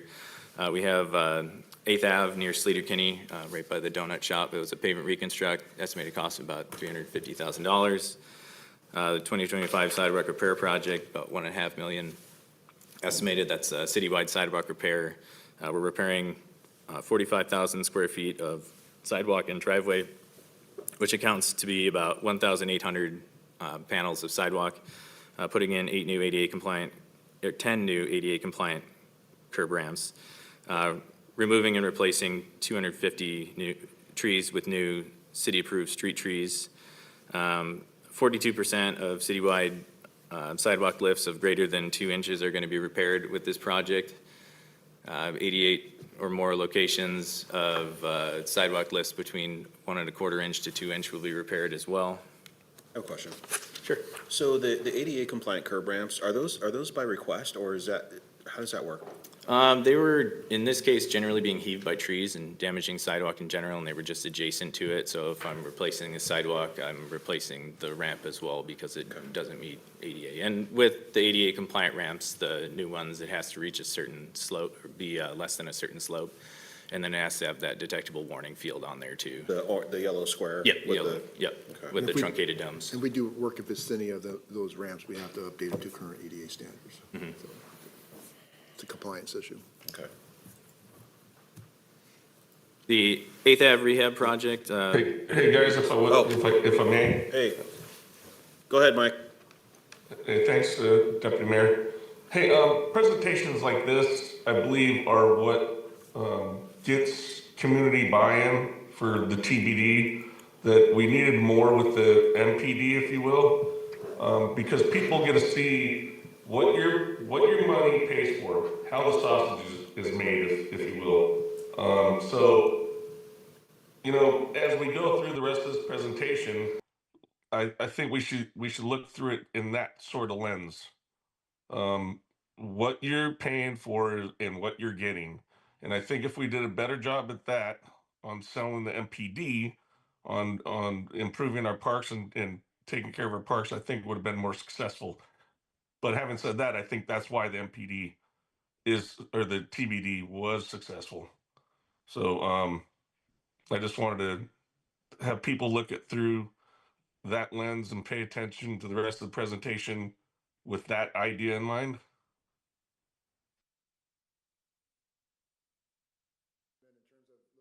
Presentation. Thinking about the future need to renew the TBD. At the end of this presentation, we'll talk about needing to start planning for that effort going into next year, about a year plus out. So as you look at this presentation, think of it in context. That's a great point, because we will talk about renewing the TBD at the end of this presentation.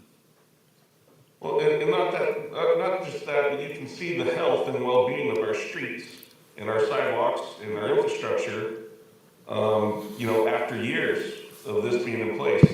And without the Metropolitan Park District passing, right, we're gonna see a possible deterioration or reduction in services, you know, because that wasn't successful. So it's really, what do you want in your city, you know, and the quality of life you want. Yep. Appreciate that. All right, so 8th Avenue, the PCI was 16, which is essentially failed. It was gravel in spots. The company out there kept putting asphalt in the holes for us to patch it up. So we went in and we fully reconstructed it. We added 2 new drainage structures, put down 450 tons of HMA, put down gutter because the water was draining through the road. It had nowhere to go, and that enhanced the deterioration of it. So it made it into a really, really poor roadway. A 2025 sidewalk repair. This is a citywide sidewalk repair project, 1.5 million in budget. Problematic trees will be removed and replaced. Sidewalk panels and driveways will be repaired that were heaved. They have a lot of trip hazards associated with them. And this is an ongoing effort to fix trip hazards and replace trees with approved street trees. And every year we're planning on putting money aside from TBD to repairing these sidewalks and curb ramps and driveways that are all heaved as well, since that can be replaced under the umbrella. And replaced Yep. Removed and replaced, yep. with like item or? Yes. Okay. Yep. If we're removing a certain tree and a neighborhood has something in their CC&Rs that they need, or architectural code, they need a maple tree, we're gonna accommodate, and we'll find a maple tree for them, so. College Street Extension Northeast, this was a project which used TBD funds. A portion of the paving utilized my budget through TBD. This was on 6th Ave Northeast and College Street Northeast. We repaired a few sidewalk panels up there with TBD money as well, and this is under construction. 1 million is expected to be spent from the fund.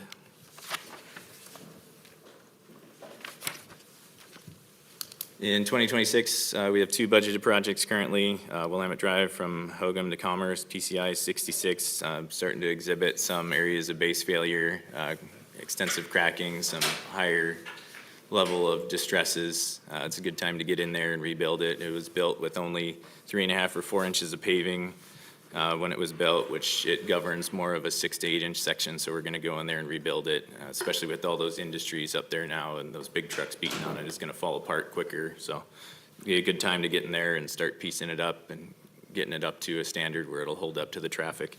How old would you say that section of road actually is? Willamette, do you have an idea, Scott? I'd say probably 2000.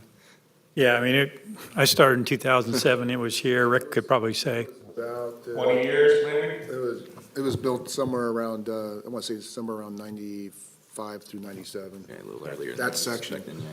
And then that was all the way up to the entrance into the golf course, and then the portion that was connected Marvin to Hogan Bay, and then going out to Marvin on the other end of 41st was 2003, 2004. Yeah, and the reason why I ask is to me, in my mind, that road is not that old, right? And we continually see, lots of money spent out there in that section, and I see the crack seal out there, a lot of it. Actually, when it gets wet and your tires start slipping, that's when you know you gotta buy new tires, right? Because the crack seal will tell you that. And so when I keep seeing more money poured into Willamette, I'm thinking to myself, it just doesn't seem that old. So- But apparently it's coming up on 30 years. Yeah, just to clarify, in a lot of areas, you start seeing cracking in asphalt after 4 or 5 years. And so even though crack sealing isn't cosmetically appealing, what it does is prevent the moisture from the rain from going down into subgrade and degrade. So it's a very inexpensive treatment, but a very necessary treatment. But the fact that you see crack sealing, doesn't necessarily mean it's old. Right. Yeah. And And when it was built, I don't think it was anticipated that it would see the large amount of very heavy truck traffic that it's seeing today. Right. I mean, both Marvin and Hogan Bay are designed for the thick sections to handle the truck traffic because that's part of the loop for the warehouse district. But Willamette isn't part of that loop. Yeah, and in terms of actual fatigue loading on roadways, your typical passenger car is it takes a little over 2,000 of them to equal the damage of one truck. So if you have a higher percentage of trucks, in terms of actual lifespan of your pavement, it'll degrade it much more than just seeing a lot of passenger cars. Say 2,000? 2,000. Regular passenger car vehicles Yep. compared to one truck? Yep. In terms of fatigue loading, that's how it works. It's not a linear thing where the heavier it is, the greater damage it will do. Yeah, and then Tech Equipment called us. Yeah. Yeah. Then I think I left off at the 2026 sidewalk repair here, where we're going to spend about $500,000 towards sidewalk repair, replacing those panels, getting those trouble trees removed, getting ADA curb ramps in and whatnot. So with that, I'll pass it on. Oh, Councilmember Vasquez. Is there a place we can see a larger version of that map that shows the targeted parts of town where we're going to be doing sidewalk repairs? It shows up pretty small in the presentation. Yes, so that's on the city website. We have a section that has all of our projects that have gone out to add. I think it's RFQs under the news section on the right. But there is it is this section on there where all our projects go out to add. Once they've been advertised and awarded, there's a tab for awarded projects, and that has every single project that the city has awarded, including full plan sets and specifications. I searched City of Lacey sidewalk repair, and it popped up. Great. So, good job, search engine optimization. Otherwise, if you go to project updates and then go through there, find the project on there, subscribe to it. There should be a set of plans for you. Yep. All right, so next steps, option one, direct us to to schedule this report as is for final action at a future council meeting. Or if you have any further direction to provide us, we can come back at a different time. So when I see, it looks like other elements to consider in regards to this report, is anybody, like, what other elements? You know what I mean? Like, I know the road elements and the sidewalk elements, right? And we could probably talk about multimodal elements. But when you say other elements, can you give us, kind of clue us in as to what other elements you might be considering or thinking that we might consider? I'm basically just asking if you have anything in the report that caught your eye that you would like to see shown differently or Or have more changed in some clarification. way, Yeah. or clarified better, any changes to the report that you would like to see come back to you for further discussion before we send it to the council meeting for approval. One thing that was mentioned in one of the projects was the additional funding required to build new sidewalks. We used TPD funds to improve the roundabout at, I think, Pacific and Carpenter or somewhere. But we had to find other funding to build new sidewalks in that space. I'd be interested to see over time, throughout the life of the TBD, how often we've had to find other sources of funding to be able to build new sidewalks, because the TBD funding can only be used to repair existing sidewalks. It doesn't happen very often, so in this case, it was the Pacific Holman roundabout, and there was a small section of, like a gap where there was no sidewalk. And so we took it as an opportunity to do that so it didn't necessarily need to be part of this project, but we just saw an opportunity to add that into this project, and we used arterial streets funding for that to just create, it was a fairly small section of sidewalk that we added to just, bridge the gap there. There is one element that I would like to see, and that's the grant portion. If there are any grant dollars that are being used to supplement any of the cost. I know when we did have transportation on a regular basis, Martin would always present some of the grant portion. So the main function of the city council for this report is to confirm that these monies were spent in accordance with the Transportation Benefit District. So the grant funds wouldn't be part of this report in terms of certifying it, that we're meeting the obligations and the intent of the ballot resolution that was passed by the citizens for this purpose. But there will be construction reports and other reports that will come along. But this one, it's not part of the purpose of this Transportation Benefit District annual report to include non-transportation benefit district funding. And totally understand that. And I like what I see here, and this is, I don't have any other direction for you on this. The reason why I ask about the grant dollars is because they seem to be drying up. And I feel like in the future, with them drying up, it's going to affect our ability to continue some of this work. I have some direction, if I may, Deputy Mayor. Please, continue. All right, I would like to see, first of all, great presentation. People get to see where their money's going, how responsible we are with it, which in turn builds public trust, right? So they're more willing to renew this, knowing that we're gonna be responsible in the future. I would concentrate on jobs done. Like, this is the money we spent, this is what you got. Plain and simple. I think that speaks truer and straighter to the average ratepayer who's going to foot this bill, right? And then they get to enjoy smoother roads and less pop tires and all that stuff. But Scott, your people and Aubrey and everybody there is wonderful. You guys always do a great job. I'm going to fight tooth and nail for the people to renew this because of the work that your crew does. Day and night, people don't see it It just happens, you know? It's like you turn on the light, switch, the light comes on, you flush the toilet flushes, right? People take that for granted. This guy doesn't. This guy knows that all the hard work goes in day and night, um, rain or shine, you know, summer or winter, doesn't matter. You guys do it, you do it right, and you by far warrant the people's support in doing this. So that's the direction I'd take it. And, go ahead. I was just going to, thank you, Councilmember Stedman. So again, what we're looking for tonight is this report ready to move on to council agenda for final action to say this is met the requirements of the RCW? And It if is. so, would you like this to go on the consent agenda at an upcoming council meeting or under the city manager's report? If you're open, if you're My okay with the opinion, consent agenda, we can place yes, on the sir. consent agenda.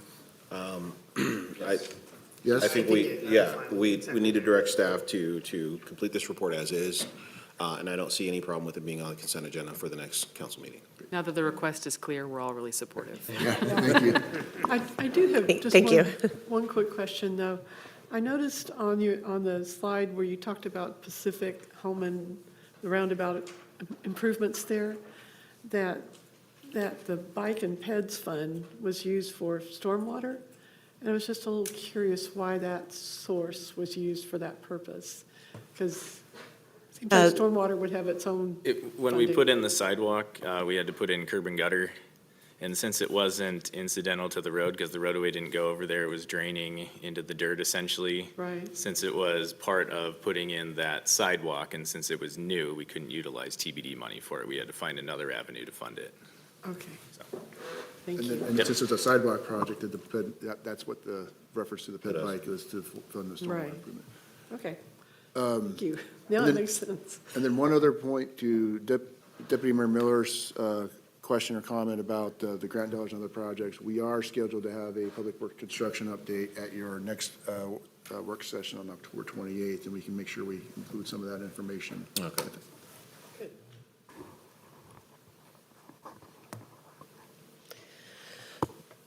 So as a reminder, last August, we came to you with a 20-something page slide set on a TBD 101, and I can provide those materials to you again if you don't still have those. I just took a couple of the slides to talk about tonight, just as a reminder. So Transportation Benefit District is a funding tool authorized by RCW that can be utilized by cities to help fund transportation improvements. So, cities, and City of Lacey has historically been challenged with funding transportation maintenance due to limited funding tools. So prior to us having this TBD, we were sometimes, getting $1 million or $2 million here and there out of the general fund. But we did not have like a dedicated funding source that was just for the street maintenance, such as, counties have a dedicated road tax. Transportation maintenance is funded through a portion of the gas tax and additionally competes for general fund revenue with all general fund services. And so based on the 2023 State of the Streets pavement analysis results, we would need to spend approximately, $4.5 million per year to maintain our current street conditions. That does not include money spent on sidewalk repairs. So considering that, if we want to keep our streets at the current level they are now and do sidewalk repairs as well, the need is even greater than that, so. That's what I was going to ask if, I know the 2025 report isn't out yet, but are we expecting the number to be around the same as this? Yeah, I don't think it'll change too much. I think it's going to come down a touch, but I don't think it'll be much lower than 83, so.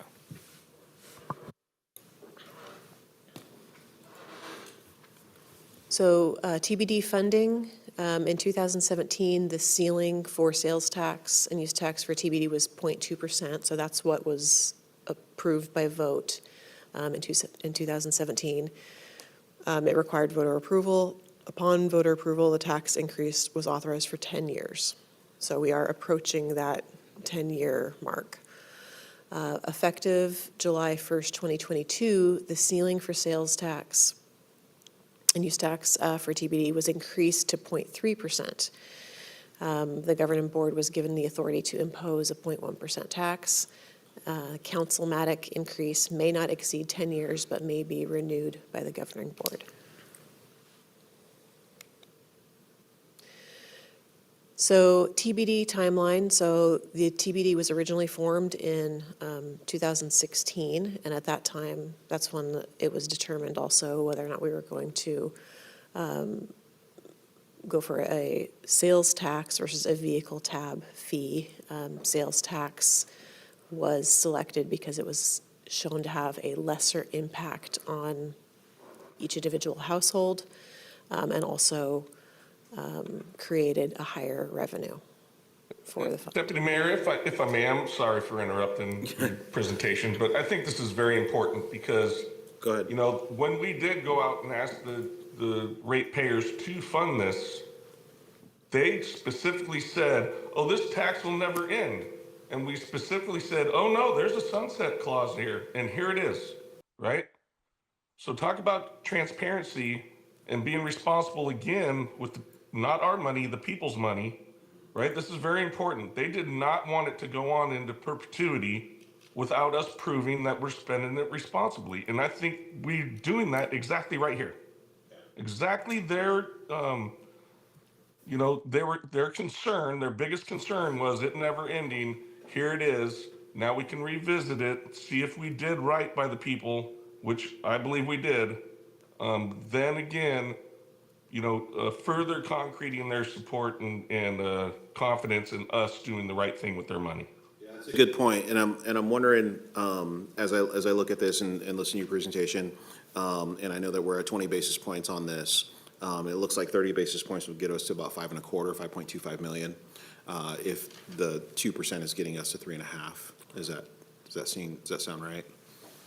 Okay, somewhere in that ballpark. So, I'd have to ask Troy what our future projections are. I don't know if we're I think some of the sales tax has been. Sure, in the short term, we're thinking, pretty flat line sales tax, so, yeah, I mean, every 1/10 is about 1.9 at this point.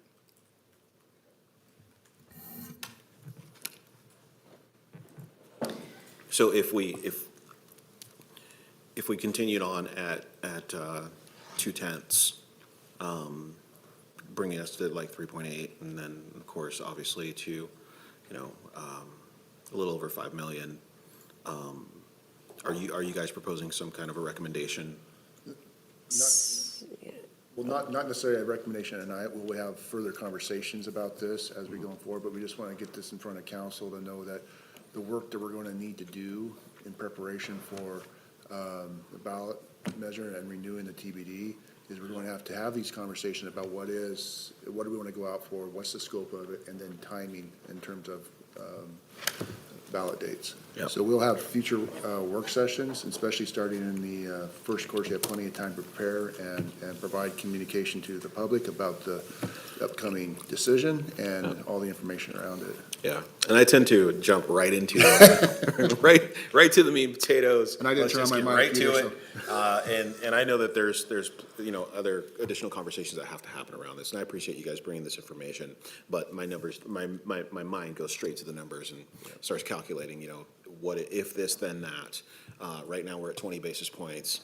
And it looks like we could go to 30. I don't know if we're going to need to, but we'll continue having those conversations as we go down the road. And it's a good comment to make, because we need to make sure we have all the options on the table for council to take a look at and discuss. And I think it's just to emphasize what's been said from the council too, is this has really been a good tool for the community. As Brian went through the report, we talked about other cities, experiencing other cities. A lot of cities don't have the road conditions that we have. That's been, the benefit of the Transportation Benefit District. So going forward, making sure that the community understands that the value they're getting, and if this doesn't go, this will be a step backwards. And so really having these conversations with the council, working towards what does that look like in terms of a rate, and then timing, and getting the communication out so people have the right information to have informed decisions when they go place that vote.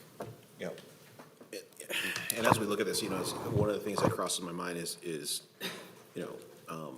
remembering the presentation from earlier tonight, about how many people come here, shop here, who actually don't live here. How many dollars are spent in this community purchasing, goods and services, that are contributing to this. And so I know we like to look at it as something that, is basically our residents are paying the bulk of, or a lot of, but the truth is that we have a lot of outside, people from outside this community who are also contributing to this. And I know we probably can't break that down in some, some granulated numerical chart, but it's just something that crosses my mind as well, because I know, as a Winco shopper, right, I'm shopping in the county, right, for groceries. And You're not contributing anything to Lacey. I'm not contributing to this when I do that, right? But there are people who, maybe they work, but there are people who work at, let's say, the Department of Transportation on 41st, and maybe they buy in Lacey before they go home, or whatever the case may be. So it's really not strictly the Lacey residents footing the bill, which I really appreciate. Give you a list of grocery stores that are in the city limits. Thank you. So you know where to go. Councilmember Greenstein. It's okay for buying groceries, if you buy the taxable items in there. So yes, this is just the start of the conversation. We will be, coming back to have further discussions. Not looking for any decisions on this tonight. We'll come back to talk about pros and cons of it. There can be, we've seen other transportation benefit district renewals and how they've gone in other cities. And, so we've seen ones that made zero changes have success, and ones that made significant changes not have success. So that could be a factor to think about, as well. But we'll have a lot more time to discuss that. What I showed up here is just a couple of different options, just to show how quickly these timelines are coming up. To stay on the 10-year cycle with no gaps, staff would recommend the February 2027 election date. But then I also threw on there, an option if we wanted to go sooner for the November election, when those resolution deadlines are, and then when that council resolution would have to occur. And so just some things to think about. So the takeaway is there's some options there, but in order to keep continual flow, we have to have it on the ballot by February 2027. It was February 14th, 2017, when it was originally passed. Citizens showed us So the that love. is the 10-year mark, but we have some options there to figure out how to make those decisions, and probably be something we focus in on at our council retreat and, soon after. Yeah, I was Very saying- similar to last year. The only thought I have on that is both of those instances would be a single item, for Lacey, just like we had with the MPD, and that gets a little scary, going out to the ballot. So I understand there could be a gap if we wait a little bit, but you'd rather wait for the right time if necessary. Yep. So we can have those Thought, conversations yeah. and figure out consensus-wise what's the best way to approach this. And there are some other revenue considerations for us on the agenda tonight that might help, kind of facilitate a decision on which way we should go. So that's the end of my presentation. Did you have any other questions or comments? Thank you. Thank you. Yeah, thank you. Thanks. Good luck, Brian. Thank Thanks, you. Scott. New Thanks, guys. position, new role. Okay. Moving on in our agenda, looks like we have our revenue sources overview. This will encompass some cable utility tax and lodging tax, and a few other items that I saw in there, so pretty meaty. And tonight we have our Assistant City Manager, Shannon Kelly Fong, and our Management Analyst, Sadie Siglin. Well, good evening, Deputy Mayor and council members. Don't be scared by the 52 slides. We will go through them very quickly here tonight. So we are here to talk about things. As you all know, we were setting up discussions on revenue topics, and we've been working our way through them. So many of this is just going to be a real quick recap. But we'll go through some of the items we've previously talked about. I'll hand it over to Sadie.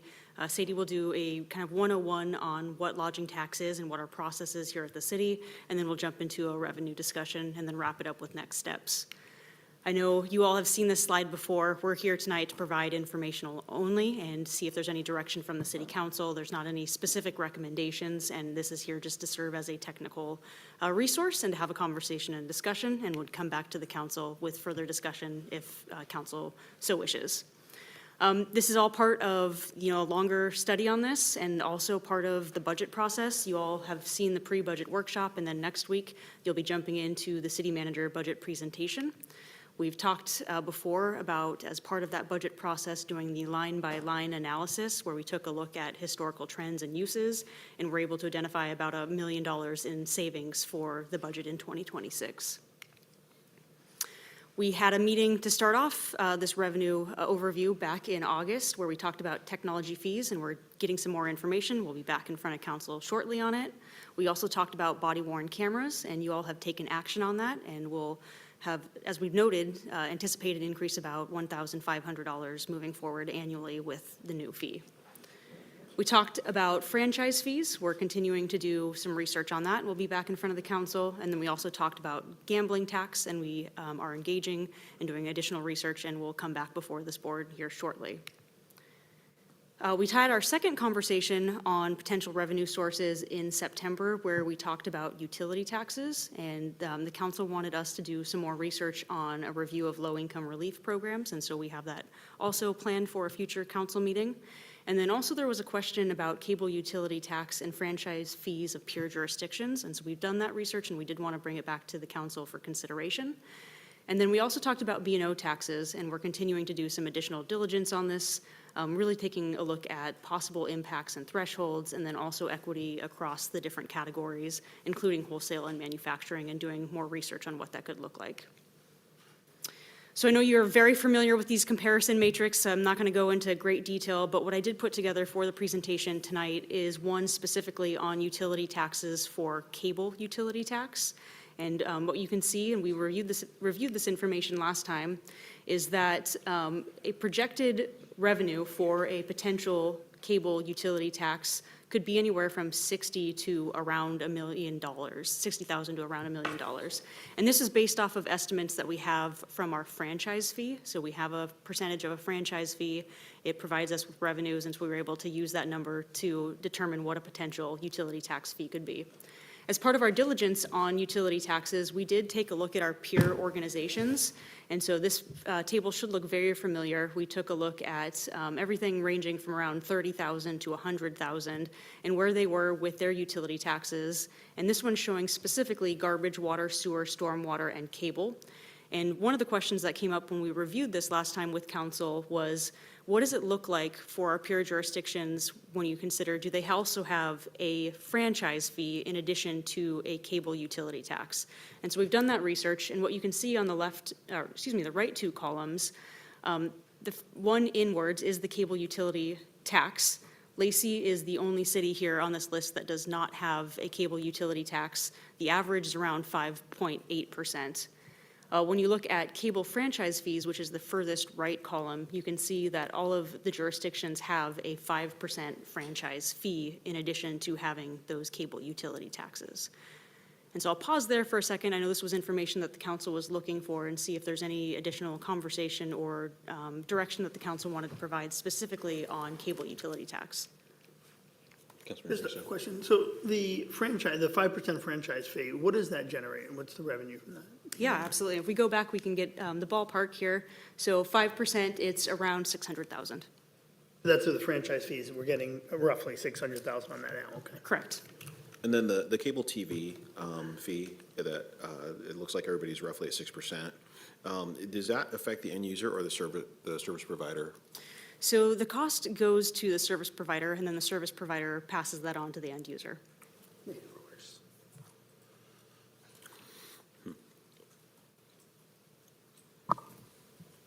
Do you know if that shows up on the bill, kind of like when you have your phone bill and you have those different city tax? It's just, yeah. It like does, that. yep, Yeah. at the bottom of Yeah, the bill. local taxes, local fees and local. It seems like it's something we just like missed or forgot to do since everybody else does it. I mean, is that in the ballpark of the right answer or? It's hard to go back in time to find out if there was a purposeful omission or if it was just that, because there's really no way to document that. But it is something that is a norm. You can see where the anomaly in the norm is compared to other jurisdictions, and it's pretty uniform. It seems to me that we shouldn't continue to be an anomaly when we have such a challenging budget. Agreed. When I look at this, one of the first things I thought was, like, I'll give you an example of like Wenatchee, right? Water, 16%, right?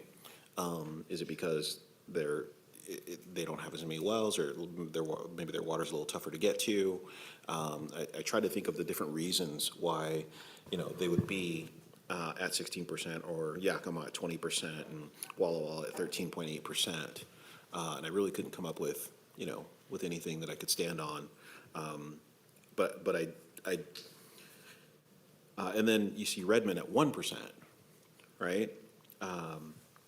And so it was just kind of one of those things like, there's just such a variance in it, and how do we choose and pick and decide? But on cable, there's not that much variance. If you look at the No, not cable, at all. it's pretty much 6% across the board. You had a couple of anomalies, 8.5 in Pasco and 10 in Des Moines, but for the most part, it's pretty consistent on the cable, which is really the one we're talking about today, obviously. And And the one, frankly, for me, that I'd be most comfortable with, I don't see how I could possibly support increasing the utility tax on any of the others that are essential, right? You Right, have to have because water, it's a you have to have sewer, you have to have all those. Cable's a choice. Yeah, luxury item. I'm a little more comfortable putting a tax there than I am on any of the others. That's just me. Cable is a choice, and so is gambling. Right, because Choices. Yeah. so I'm hearing some consensus to look at bringing back a proposal to review maybe a draft ordinance or proposal to look at the cable TV tax rate at 6%. And that was the other part that I really wanted to talk about, was, do we graduate it, on a scale, or do we just jump straight to 6%? I'm not really sure how we would want to think about that and do that as a council. Well, and council members, I would say, we've gotten some good direction to come back and maybe bring it and maybe do a deeper dive at a later session on what that structure could look like. But Yeah. what I'm understanding is to continue to work on this and bring it back for more deliberation. Please. Can you bring options other than just the 6 as well? I'd like to see some other possibilities there. Are we discussing the B&O at all right now, or? We are not discussing Okay. B&O, purely cable utility tax, and then we'll go to lodging tax is all we're going to cover tonight. We'll come back again at a later date for B&O. Yeah, and I did clarify, and thank you, Shannon, for doing so that this wouldn't necessarily go to council action. We will have more work sessions to fine tune what that proposed tax rate, and we can bring several options to look at as well, what that would bring in revenue or impact, so. Excellent. Great. We'll appreciate the feedback on that, and we'll be back in front of you with more information at a later date. So that takes us to 2 additional fees and taxes that we haven't looked at, and for the purposes of tonight, we're just going to spend it on lodging tax, and then we'll be coming back at a later date to talk about House Bill 2015, which includes a potential tax but also a grant program, and so that'll be coming forward sometime in November or December. So with lodging tax, we've got a comparison matrix as well. One thing I do want to stress about lodging tax is that this is not a new tax. What we're looking at is how the tax funding is currently used. And so that's kind of a distinction from several of the other potential revenue sources that we've looked at before. So with that, I'm going to hand it over to Sadie, and Sadie's going to give a good overview of kind of what lodging tax is and what our current process here is at the city. Thank you, Shannon. So, as mentioned, I'm here to discuss lodging tax with you. Lodging tax is actually something that is governed by the Washington State Legislature, and so they create all the rules and policies around how this funding can be spent and used. So it's a very unique tax in that, and in a city, which we'll get to, over 5,000 in population, you have to have a lodging tax advisory committee to help guide those decisions for council's review. The lodging tax is an elective tax. As Shannon mentioned, Lacey is already collecting lodging tax. So this isn't anything new, but it is something that not all cities impose. So the city of Lacey has decided that we do collect lodging tax. It's composed of kind of two tiers. There's a basic lodging tax up to 2%. It is slightly misstated up there. It is imposed on the customer, but the city receives that back as a credit against the state sales tax. The additional 2%, which is a special lodging tax, is another 2%, which is imposed on the customer, again, already occurring at this time in Lacey. And this tax is only eligible on lodging stays that are less than 30 days. So this doesn't impact long-term stays that exceed 30 days. Both options imposed create a maximum rate of 4%, which is the current rate that Lacey collects. As I mentioned, the use of lodging tax revenues are guided by the Washington State Legislature specifically for tourism marketing, the marketing and operations of special events and festivals designed to attract tourists, and supporting the operations and capital expenditures for tourism-related facilities. These can be owned or operated by a municipality or by nonprofit organizations. There is a limitation to use of these revenues for professional sports franchises. That isn't something that has impacted the city of Lacey to date, but is always careful to keep in mind because we do have a large sports fan base, as we all know. Examples of things lodging tax revenues can support include visitor center, digital marketing, lots of community events and festivals, and then facilities such as sporting venues, museums, and theaters. As I mentioned, in cities with a population over 5,000, the city has to have a lodging tax advisory committee, and this is also guided by the state who can serve on the committee. So you have to have 2 members of businesses required to collect lodging tax. These are often referred to as hoteliers. And then 2 persons involved in activities authorized to be funded by the lodging tax. We also have 1 elected official who serves as chair. And this year, for the first time in several funding cycles, this committee is fully represented. Currently, the lodging tax advisory committee's scope is that they review all of the applications for lodging tax funding use and identify if they feel the activities that applicants have proposed meet the criteria for tourism enhancement, and if they would be a good fit to draw and attract tourism for greater than 50 miles into Lacey. The committee then reviews and makes funding recommendations that go to the city council. One important thing to remember is that the committee cannot select or opt to recommend funding from anyone who did not apply from the current funding cycle. Once the committee has made their recommendations, they go to the city council for review and approval. The council is not required to fund the full list of recommendations from the committee, but they may not recommend or approve use of funds for recipients that were not recommended by the committee. The council does have the option to recommend a change in the amounts and send the proposed budget back to the city council. There is some guidance that requires a 45-day notice before any final action can be taken by the council once that has been sent back to the committee. As I mentioned, Lacey collects 4% of lodging tax revenues, and these are for overnight stays in the city. So one important thing the committee always reviews when applicants apply is where do the activities take place, and are they driving tourism in Lacey, because those hotel stays have to be in Lacey or the urban growth area for that tax to be generated and come back to the city to be able to be used. And so you can kind of see up here, it creates a cycle. We want people to travel. Ideally, 50 miles or greater is kind of what the state has decided is a tourism enhancing distance and potential to have overnight stays. Those visitors stay in our hotels and pay the lodging tax as part of those bills.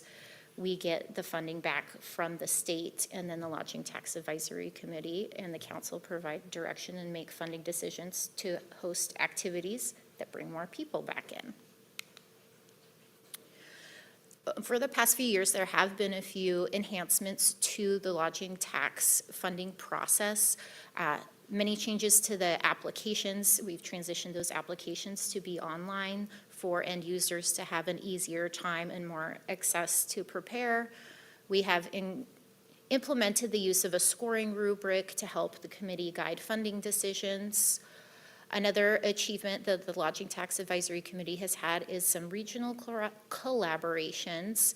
There last year was a regional chair meeting where the chair from each committee met and discussed regional lodging tax issues. And then we also had a regional chair and staff meeting, which resulted in hosting a lodging tax funding workshop here in Lacey, where we had representatives from Tumwater, Lacey, Olympia, and Thurston County all here to provide information to applicants on what lodging tax is, how as an applicant they can use it, and provided information about each jurisdiction's specific processes. They are very unique. We've also improved some of our meeting practices, including adding an additional meeting at the beginning of the year. This is where the committee gets to review the previous year's funding use, any awards that weren't used, and reported required attendance data.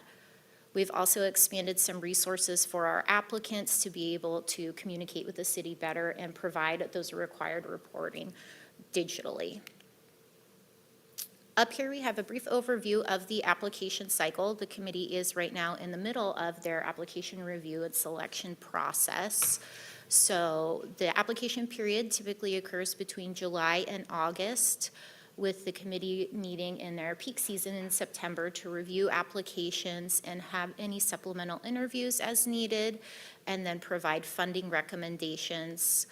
In October, the council will review the funding recommendations from the committee. This year, the funding process is unique as the council has provided guidance to review the budget recommendations separate from the overall budget process. So this is a small change, but still aligns well with the lodging tax cycle that our applicants are used to. And then in January, once the budget is approved, our recipients will receive their funding agreements and have access to start using those funds, which are given on a reimbursement basis. So they only receive funding once the activities have occurred. This also lines up well for the state's required reporting that the city has to do every year, and also with the use of funds being based on the calendar year from January to December. Can I ask you a quick question? Yeah. The change in, instead of considering this in our budget and actually looking at this separately, is that just for this year, or is that a change for how we're going to do it going forward? I believe the recommendation of the council was to, in the long term, hold it separately. Good. So the estimated revenues, interests, and things are all included in the budget process from finance, but the individual awards that this council chooses to issue will just be announced and posted later. The nice thing about that is we have all of those awards on our website, so the community can still see and keep up with that regularly outside of the budget process, and it won't impact awards or funding. So similar like the Human Services Fund or these other funding recommendations, this come separate to a work session of the council to review and be able to see what that specifically is instead of working through the budget. I appreciate that, and I think that'll be a good change. Excellent. So when reviewing the lodging tax funding applications, the committee does regularly update these applications and the selection process, especially in the last 2 cycles. There have been a lot of changes, I think, just in the nature of people's needs and how people access and complete applications. I think they were all very happy not to get physical binders with every single application included. And one thing that the committee has elected to do is use a scoring rubric when considering the applications. This is a tool. They don't use the scoring rubric as a final determining factor. So that is a tool. It's also specific to special events and tourism-related facility applications. So tourism marketing applications aren't scored with the scoring rubric, and that's just because they have a different set of measurable and deliverable activities. So it's not easy to score in the same manner. And all of the scoring rubric criteria is clearly outlined in the application. So you can see really quickly here, in transitioning to an online application, at the same time, we're able to link, as you see on the left, the scoring rubric so applicants can review that criteria as they're completing their application. Up here is an example of one of the questions where it's also clearly indicated the point weight that that question has, so applicants can see that their responses will be considered by the committee. Here's a brief overview of the scoring rubric criteria. This is something that has been adjusted over the last 2 cycles based on committee member feedback, and these are just criteria for elements of the application that the committee feels really reflect and can capture if an applicant is a strong activity to consider for funding and if they have the ability to attract and enhance tourism in Lacey. Each year during the funding decisions, the committee also completes a budget tool. This is a tool that the city sends to the committee members once all the applications are completed. And this gives each committee member the opportunity to individually review applications, score them, and then make a funding recommendation to bring back to the committee meetings to discuss their recommendations. We found this is a helpful tool to kind of be able to provide the committee guidelines and recommended funding strategies, because it can take a very long time to kind of nickel and dime between every single award, especially when you have over 20 awards, as in recent years. So this is something that's discussed in that final decision-making meeting. The committee does have the discretion to have applicants come in for supplemental interviews. Oftentimes, if application information isn't clear, they will ask applicants to come in, or sometimes new applicants who they haven't seen before, or returning applicants who they see each cycle and just want to hear updates on those activities. And so they do have some guidelines, just making sure that the interview process is consistent and equitable, so all applicants are given the same amount of time, the same questions to prepare, and the same information and parameters for those interviews.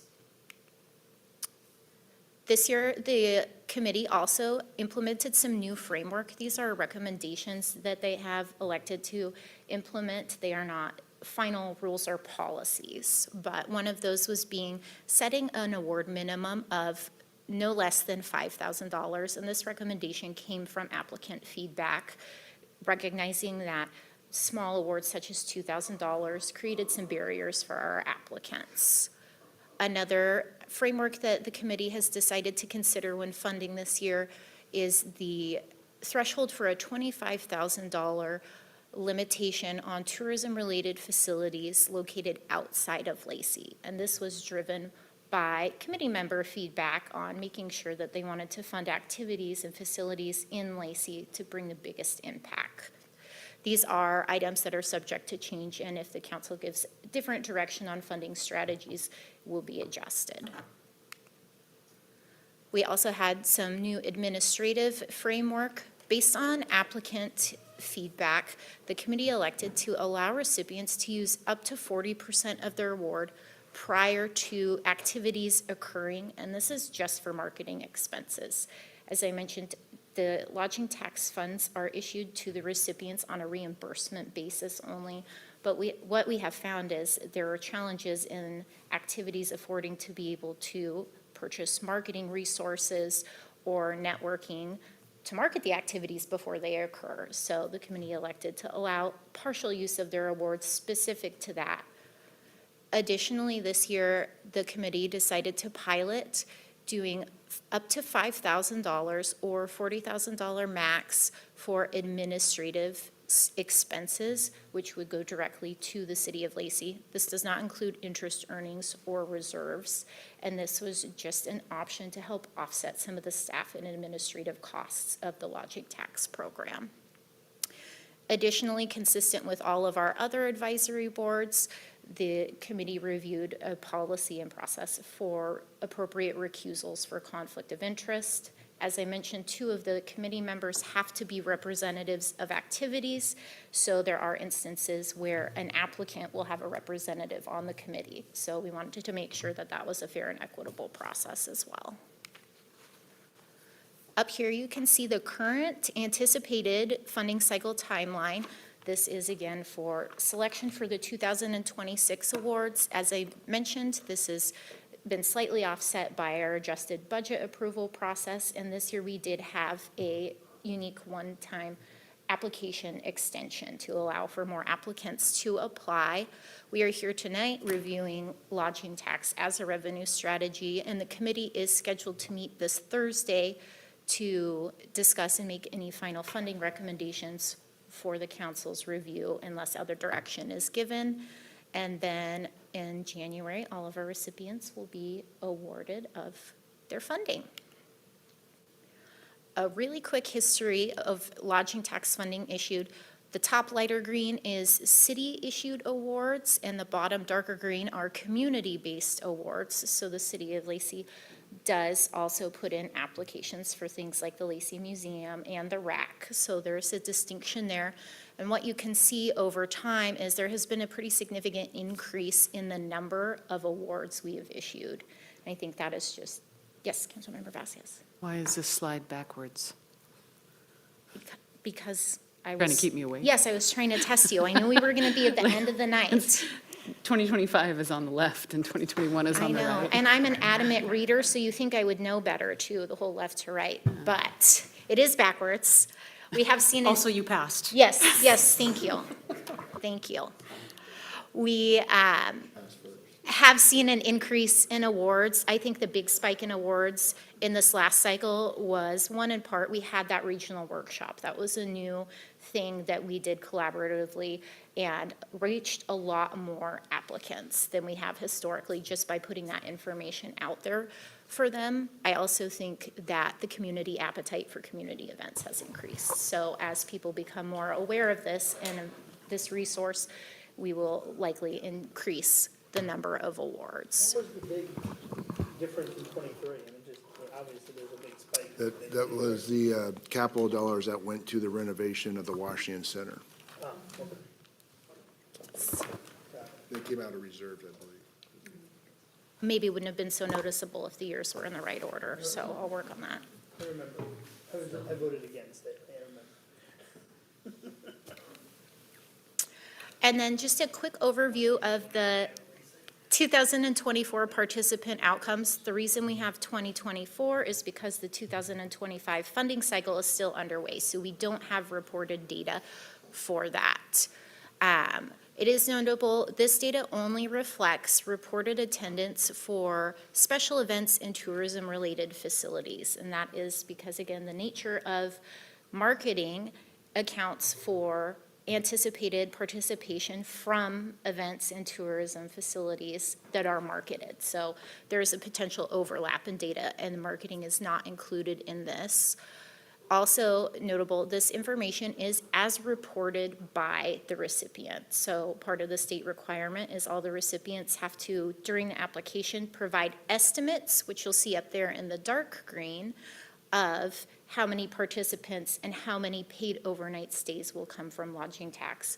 And then at the end of their activities, they have to provide their actual attendance. And there are variable ways that they are allowed to do attendance. So you will see sometimes there are specified data pools from things like geofencing, and sometimes there are estimated structures. So there are a lot of variables when looking at this. But you can see here in our last completed funding cycle, we have the 5 highest estimated overall participants who came and participated in activities, and then the highest estimated paid overnight stays versus actuals from our award recipients.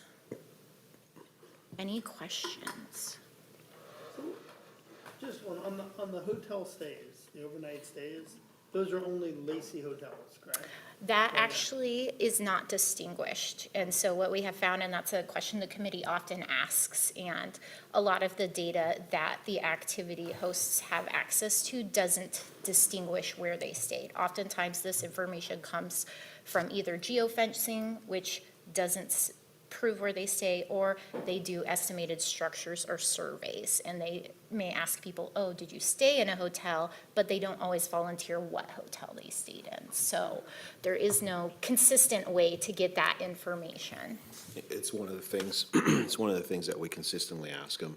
And in recent years, a lot of the participants or the people filling out applications have decided, well, I'm just going to partner with a Lacey hotel up front. And so that's been working out pretty well. So a lot of the hotels, like right here within these 3 to 5 blocks, have picked up additional deals consequently. Yeah, but I went a few years back, actually, I guess it's been several years back now, went and spoke to many of the hoteliers in Lacey, about some of this, and they all said that the 2 biggest drivers of hotel nights for them were JBLM and the rack. Yep. And consistently, every hotel in Lacey that I spoke to said the rack is the second biggest driver of hotel nights for them. Yep. Lots and lots of tournaments at the rack. It's Tournaments booked. actually put people in hotels. Yeah. Well, and it's clear from like the highest estimated paid overnights that the rack is like the most popular one, but why is the estimate so vastly high compared to reality? Like, should we start just asking that question of applicants? If you assume that 10,000 people are going to come to your event at the rack and stay overnight, that's not true. So maybe give us a more reasonable estimate. I think like, Sadie just mentioned one of the things of the tools, the different tools that are coming available. And so this was actually kind of a watershed year where there was geofencing, like Sadie mentioned, to get better information and more accurate data if you chose to use that information. And so I think that could describe some of the discrepancies in the estimates from the beginning of the year to the actuals at the end of the year. And 5,200 is like, what, 15 people a day? It just seems really low for how many people the rack services. I'm trying to do that math in my head. And with as busy as they are, Yeah, there's a but tournament- 15 is, minimal for that place being booked out all the time. So just, They don't know, well, I guess they don't always stay in Lacey hotels, and as we get more hotels online, you'll see those numbers go up a little bit. But trying to account for it it's like a labyrinth of, luckily we now have the geofencing and some better tools, but trying to account for that is not easy thing to do in addition to, putting on the events and all the things that Parks and Recs actually does. are there rules against, like having a Lacey hotel be a host hotel for an event that is going, like, there's no conflicts of interest there? We don't.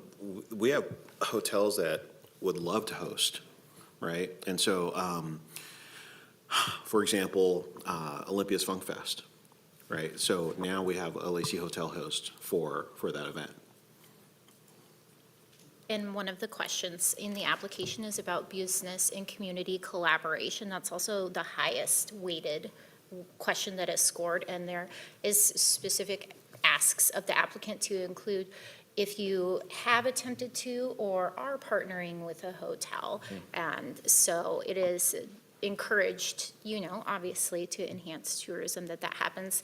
As Shannon mentioned, we do have new resources to our applicants that went online starting in the middle of 2024. Historically, the data is pretty consistently inconsistent, I will say, and this year already being the first full funding cycle where we have had, I would say, roughly 80% of our applicants opt in to using geofencing resources. The reports that we have got back so far are definitely more consistent with the estimates and the actuals, and I think that's just both information that has been made available and resources. So I anticipate that those gaps will kind of naturally close. Thank you, Sadie, for the overview on lodging tax. We're going to dive into potential revenue options in connection to lodging tax. So again, you've seen this matrix before, and I think just the things to highlight with this is that depending on, how, if the council wanted to change anything, it could bring in an additional $60,000 to $300,000 and really offset existing costs to the general fund, because this is not a new tax, so it's not new dollars coming in. There is some volatility with this. It's a discretionary spending to go to hotels, so there could be shifts from year to year. But the city has a considerable amount of control, as Sadie just mentioned, kind of going through the process of what lodging tax is and what the city council can do with the dollars. So I know you've seen a kind of similar slide to this, but when you look at 2024, and we're going to look specifically at this year, there was about $600,000 of total funding awarded and 20 awards given from the city. When you look at the city, it had about 50% of the total funding. 31% of that funding went to the RAC, and then there was additional programming, like Sadie already mentioned, Lacey Museum, the 3rd of July, et cetera. And so you can see that breakdown here in the pie chart over on the right-hand side. So the city got around $300,000. Can I ask just a clarifying question real quick? Absolutely. Just, if I am accurate, right, we're not talking about raising a tax, we're just talking about shifting the allocation of funds from non-city stuff to. That is correct. Okay. That is correct, yeah. So it's more about how the council would consider allocating or, setting parameters for the lodging tax committee in the future. No additional funds are going to be generated. So Sadie went over this information, but just to take a look at this from another way, specifically for 2024, this again does not include marketing for the reasons that Sadie mentioned, but this is the reported overnight stays. And what you can see is that the RAC is about 50% of those reported overnight stays for events and facilities. We've included on Table 7B a list of all of them, so you can take a look at all of this information in much more detail, what they were awarded and what the overall attendance and what the reported night stays were. I do want to say, while we're describing lodging tax, we also just last week discussed the Community and Cultural Grant Program as something that's coming in to be piloted for 2026. So this is a program that is really community-focused, not necessarily tourism-focused, which is the objective of lodging tax dollars, is to bring folks in, like Sadie mentioned, from 50 miles away and put heads in beds.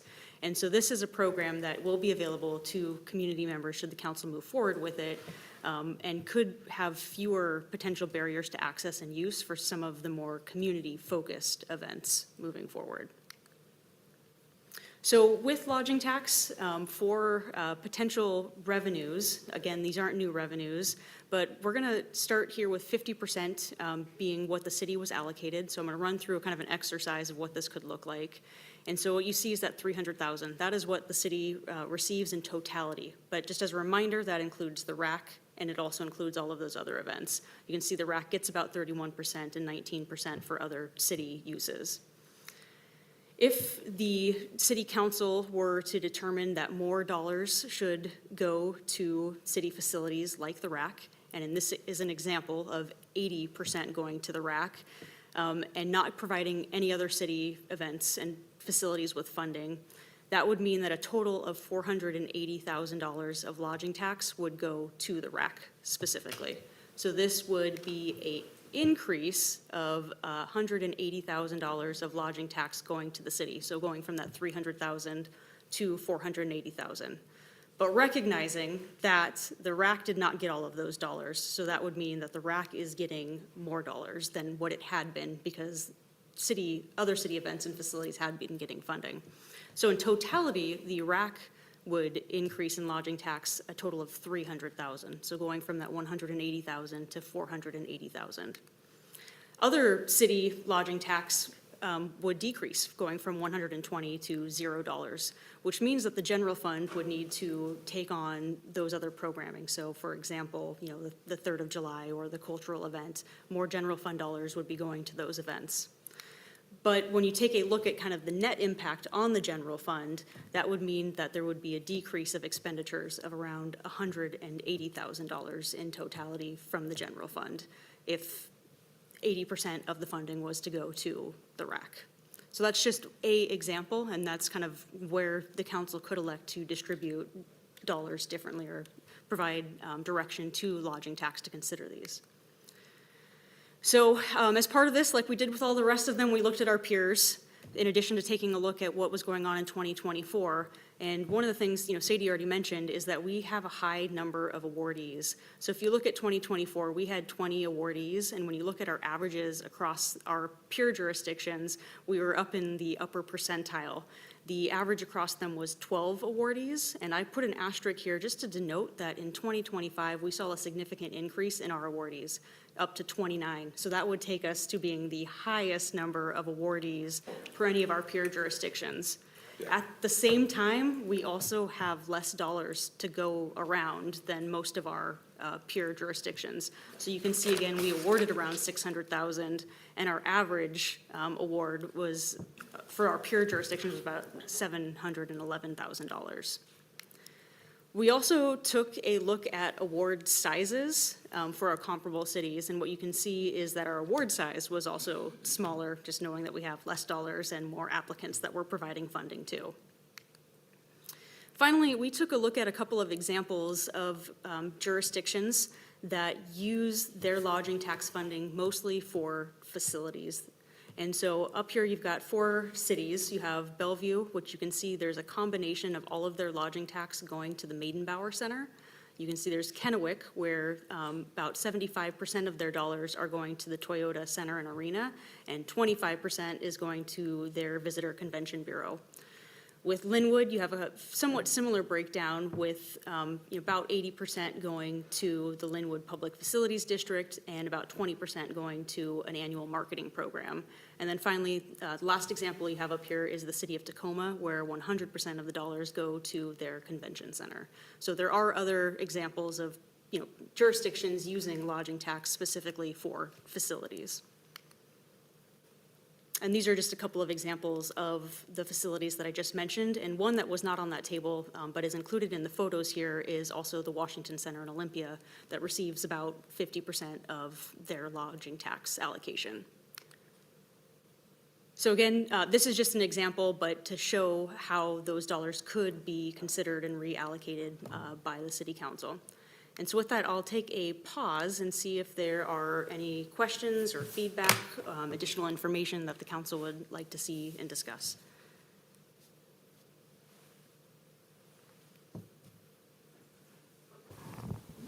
I mean, someone's got to say something. It's a lot of It's an numbers to awkward try to pause. digest. Obviously, I don't like seeing, the RAC operate in a deficit, so that's a tough thing. But Lacey's also really known for, trying to have great community events. And so I think that's something that we really just have to look at. Is the budget more important, temporarily right now? Or I think that's kind of the starting point of that discussion that I think we should have. Is not necessarily like what do we want to do long term, but where are we at right now and moving forward. And obviously there's across the budget, there's going to be some sacrifices, somewhere. So we're going to have to make those adjustments somehow. Councilmember Greenstein. I mean, it's a lot to digest here, so I want some more time with it. But one of the things I think we have to look at as well is, first of all, I like the idea of funding the RAC. I mean, obviously, it's the single biggest draw of people from out of the area. It puts the most heads in bed. So to me, that makes perfect sense for lodging tax money.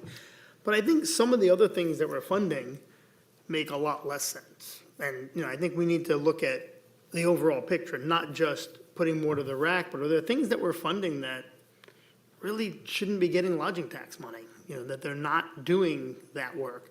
I mean, I hate to say this because I'll get in all kinds of trouble for this one, but, Spring Fun Fair is a great example, right? Great event, awesome community event, I love it. I don't believe it puts a single head in bed, right? So should it really be getting lodging tax money? Does that make sense? It's not doing what the RAC's doing. It's not putting heads in beds. I think there's been a change, from now that, because of some of the information we were able to get from the 4th of July, or 3rd of July celebration, for instance. We know we had a lot more people from more than 50 miles away now, right? I believe that might have put some heads in beds. Don't know really, but I mean, it makes sense because we brought people in from more than 50 miles away. So maybe we need to refocus some of those things. And some of the things that are getting money now that aren't really putting heads in beds shouldn't be. And particularly those things that aren't within Lacey. I mean, I've had, we've had this discussion on other things. We give money every year to the Washington Center, and I get that puts heads in beds in Olympia. I don't believe it's putting any heads in beds in Lacey. So, I think we need to really think about all of the funding and where the money's going. So, to provide a little more context, we have taken some chances on some smaller events to really kind of bring more to the city. And, a lot of them show up and say, hey, here's how many heads and beds, even the Washington Center, right? Hey, here's the heads and beds that we bring to the community. And again, they're not able to specify that they put X amount of numbers in heads and beds in Lacey hotels. The rack is, again, the single biggest draw. And right now, we're kind of at a crossroads in that, we'll be bringing a lot of new rooms online in the Hawks Prairie area. And so this budget will change in the next few years as those go online. And at that point, in my mind, it's like, okay, at that point, do we need to, we'll have more money to make a shift like this, and be able to keep some of the events because some of these events actually happen at the rack, right? So not only are they, doing an event in the city, they're doing it, they're paying their fees at the rack to do it, because the rack stays full 365 days a year, regardless of this, right? It just stays full. And so over the last couple of years, I think we've gone from 160 a year at the rack to 180. We've bumped it up at least once since I've been the chair. And so some of the smaller events that we've taken a chance on would be like the night market over at the depot, right? They showed up, we were just like, but it really, really turned out well. They draw a nice crowd, they give us really good demographic numbers, and they're able to say, we put heads in beds, but when you go there on a Friday night, you get to see the effect that it has on the community. Which is fantastic, right? But is it meeting the guidelines that the state set forth for these dollars?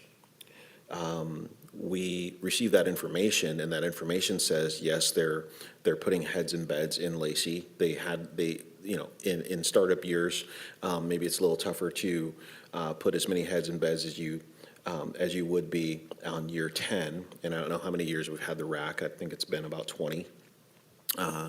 And so as we look at this information, you're right, Spring Fun Fair,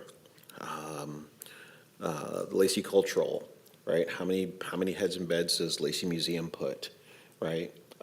Specifically, are people coming and staying the night so that they can go to the Lacey Museum, right? So some of the funding challenges that we have are, is this something that we can grow, that it just needs some starter fluid so that it can really be something? And do we take that chance with this event? A lot of them we've just had to say no. Sorry, we can't. There's no way your one-day event is going to do it. Some of them have gone from one day. They've grown from one day to a 2-day event, like Polyfest. They do Friday and Saturday now because we help them get a start. So while we do use the rubric to determine, who's in the 90th percentile and above, or 85th percentile and above, we still reserve the discretion to give opportunity where we see that there may be some growth. We've had some success with that. And so as we look at this, I know we got, I think it's somewhere in the neighborhood of about 250 new units coming online in the next. Hotel units? Yeah. Oh, I don't know if it's Somewhere that many. I know one of them was 118 and the other one was like 100. So maybe another couple hundred rooms coming online that will generate additional dollars for this fund. And I think, well, just food for thought for the conversation that we're having right now tonight. Go ahead, Councilmember. Just 2 quick points. I love the idea of all these events that we sponsor, because I think it would be a good idea to maybe rein it in a little bit. And the second point with like the Washington Center, for example, lots of people come to the rack and they stay in Olympia or Tumwater or other places. And those municipalities, from what I can tell, do they give their LTAC funding to the rack? They're using their LTAC funding for their stuff. So Right. we're all benefiting, and the point of that is we're all benefiting from everywhere. So they are benefiting already by the rack. I don't think we need to provide extra for that. I think that's just kind of the thought process that we need to adapt for a little while. Even if it's a 10% increase or a 20% increase for the rack, that's gonna go a long way for the next, couple years as we kind of manage the new budget transition. Councilmember Vasquez. And along that same lines, like, maybe I'm just tired, but it seems as though all of these examples assume that we would increase LTAC funding coming to Lacey and that it would all go to the rack. But what about examples where we reduce the non-Lacey funding, continue to fund Lacey-sponsored events, and devote more funding to the rack? So instead of the 50-50 split, we pull more and we devote some to the rack, but continue to support some of the Lacey events Yeah. that we've been hosting and supporting. And that's good feedback, because, again, this is the first part of the conversation, and I think this is a difficult conversation, too, because there is a lot of value with the community events, you got a lot of value at the rack, and trying to figure out how you allocate these dollars, and maybe there's also ways, in addition to what Councilmember Vasquez just suggested, was looking at some of the city events. Maybe there's a different way. If we take pressure off the general fund, we can shift funds around and have dedicated funds to dedicated uses, and kind of have that bit of flexibility. We can come up with some additional scenarios for the next conversation. I don't know. I Shannon, just if you have- wouldn't want to starve the other Lacey events Right, to 'cause pay for there the is- rack. I do think we should devote more of this funding to the rack. But there is a value to the community events, and that's the struggle. And then, of course, with the, Shannon mentioned the event grant program that's just coming forward, that's being considered. That's another way to maybe provide some funding to those startup events as well. One thing, though, I think we shouldn't lose sight of is quality of life for Lacey residents. And that may mean they step outside our city limits and go to a play at the Washington Center. Or, so some of the things that may be outside Lacey that have gotten support here doesn't mean that Lacey residents aren't getting benefit from it. So, I for one would hate to see the Washington Center cut out of funding altogether. And For as example, it's just an example, but. as committee members, we try to go to the events, right? And so one of the things staff's been really good about is making sure, and the VCB has been good at, is making sure that, the events get calendared and that we know when and where. Councilmember Vasquez and I went and did the Reach the Beach ride. And I've done all the Polyfest and all the different things and helped out at the Fred U. Harris and so on. But one of the things that I like to do is when I go to these events is I like to talk to the people and say, where'd you come from? Right? More importantly, and that's just a starter question, and more importantly in my mind is where did you stay at last night? Right? Because I want to make sure that the dollars that we're spending are going to the hotels and that we're putting heads in beds. So when I did get to the Reach the Beach ride at 0 dark 30 and unloaded my bike and started talking to people, oh, we're from LA Terrace and we came from Everett and we came from Vancouver, BC, and we came from Portland and we came from, and where'd you stay? Oh, just around the corner here at this hotel.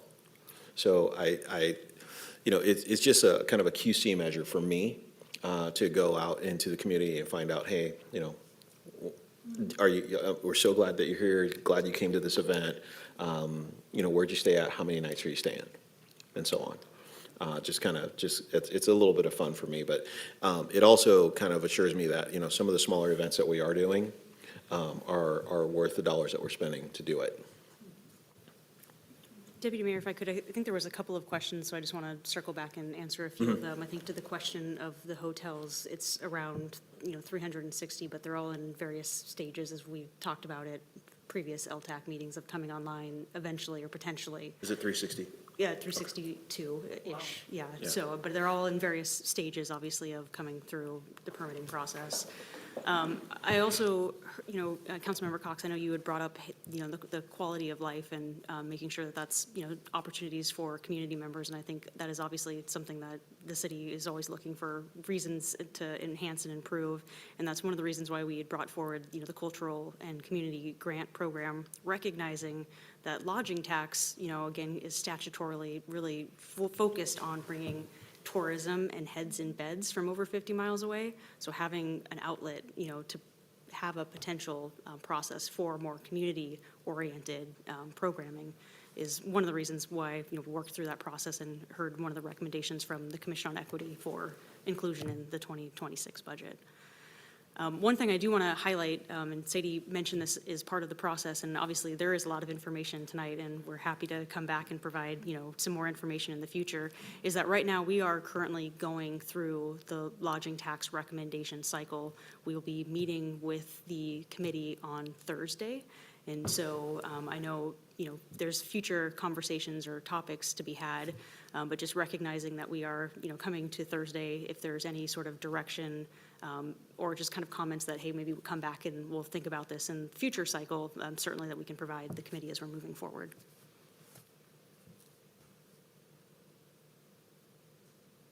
If I may, Deputy Mayor. Please. And I'm gonna poke a little fun at you, but, I'm gonna also encourage you to do your shopping, not at Winco, but more in Lacey, right?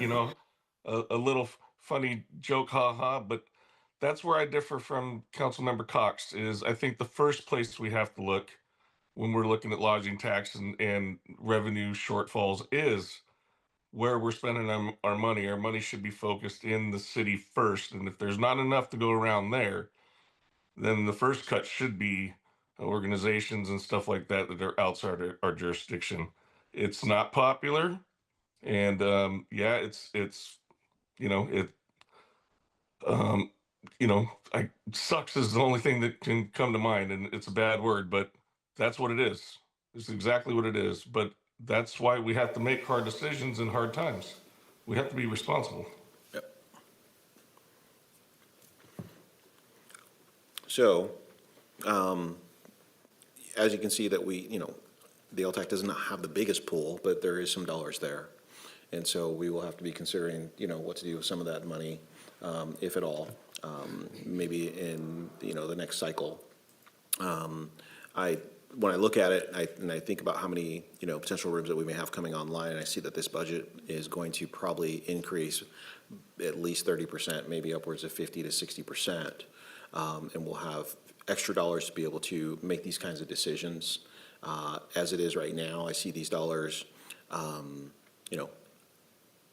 being effectively used, but at the same time, there's a couple of the applicants who didn't return, and then there's also some of the things that we've given opportunity to that have grown, and so like to your point, we really enjoy like the event, like the barbecue event that's coming up this summer, and some of us have judged the barbecue. The chamber puts on good events. VCB does a good job of marketing us and making sure that people know where we are. Some of the connections that we've made with some of the other events who have said, hey, you helped us last year. This year we are going to designate a hotel in Lacey, period. I can count at least 3 of those. So as we look at, these funds, we have a lot to consider because we do have a deficit, staring us in the face. And if another $180,000 is going to help that deficit, then maybe there is a period of time where we could scale back a little bit. But at the same time, we have some future dollars potentially, permitting, I guess, that we may be able to look at this budget again in the near future and see a much higher number than 600K. Probably a few years out. Probably a few years out.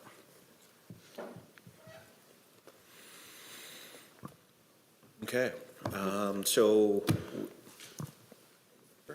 Yes, we're looking for direction, and we're gonna be twofold, right? Because this is maybe a multi-layered conversation, as Shannon mentioned, you have the OTEC committee conversation come up this Thursday, so any conversation or thoughts going into that process, and then maybe longer term, the next step, when we bring more detail back, looking at future funding cycles, how he wants to proceed, was kind of bringing some more different options together. I mean, I would just say, I mean, at this point, I think both short and long term, we should be looking at more funding going to the RAC. And I'm fully supportive of that. And I think concentrating within Lacey. I mean, you know, again, we have great events, and I think we need to continue those events, right? I mean, the events are important to what makes Lacey, you know, a great place to live and stuff. So particularly those that do bring people from out of the area, though, since that is the function of lodging tax. Yeah. And that's what, so what I was saying was earlier in the meeting was, you know, there are some other, we're going to be looking at a lot of different revenues in this next, by the end of the year, and probably going into next year to see like the cable TV thing and so on. So I do believe we're probably going to be, you know, trimming the fat in some areas and adding on some other areas. And so this is just one of those many areas that are up for consideration. The nice thing about this one, though, is it doesn't impact our residents, right? I mean, we're not looking at this is no additional money. This is just shifting money that's already coming. And it's coming from people that are coming from out of town. It's not our residents paying this money. So a little easier, you know, well, again, it's no new money, so it's just moving it. And if it can help offset some of our general fund issues by putting more money into the RAC, that makes sense to me. Especially since it is the biggest driver of heads and beds. I don't know if you need a number, but I personally would recommend the RAC getting at least another 120. And whether we do that with like a 60-40 split and move things around, or we do that with a 70-30 split, that's kind of where I would balance out. So I don't know if how much detail of direction we're looking for, but that's kind of where I was at. I mean, I think at this point, it sounds like obviously we'll have the discussion with the Lodging Tax Committee, and it sounds like there is some interest, and please correct me if I'm wrong, on maybe seeing some more of these dollars go to city facilities, not knowing exactly what that looks like, and also taking into account maybe focusing on things that are happening in the city and prioritizing that moving forward as a potential. Great. Great, thank you, Thank you Council. all. Yes, Appreciate it. exactly, Shannon. And thank you, Troy, for putting up the slide deck here. I'll just wrap this conversation up by saying we've got 52 more slides to go. Really, the wrap up to the presentation is that we will be back, obviously, to talk about all of the things that I mentioned earlier, but specifically in November or December to talk about HB 2015. And so we'll continue those conversations then. Thank you again, Council. Appreciate it. That's a lot of work. So thank you both for being here in the presentation. It looks like our next item on our agenda is an executive session. This item was added on October 13th. The council will now meet in executive session to discuss current and potential litigation pursuant to RCW 42.30.1.10. Council members attending remotely, that's you, Mike, please use the separate link issued for the executive session. And the time is now 8 or 9? 9:07. And we will meet in this executive room over here in 5 minutes at 9:12. And then it'll be a 10-minute. And it'll be a 10-minute. And then I'll come back and we'll adjourn. It'll be a 10-minute executive session. It's not extremely long. It's just a couple quick notes that we need to go over. Reconvene at 9. All right. Hey, everyone not going to be in the meeting. Have a good evening. Thank you, Mike. Everybody else, will see you soon. We will reconvene here at 9:22.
It is 9:22, and, is it 9:22?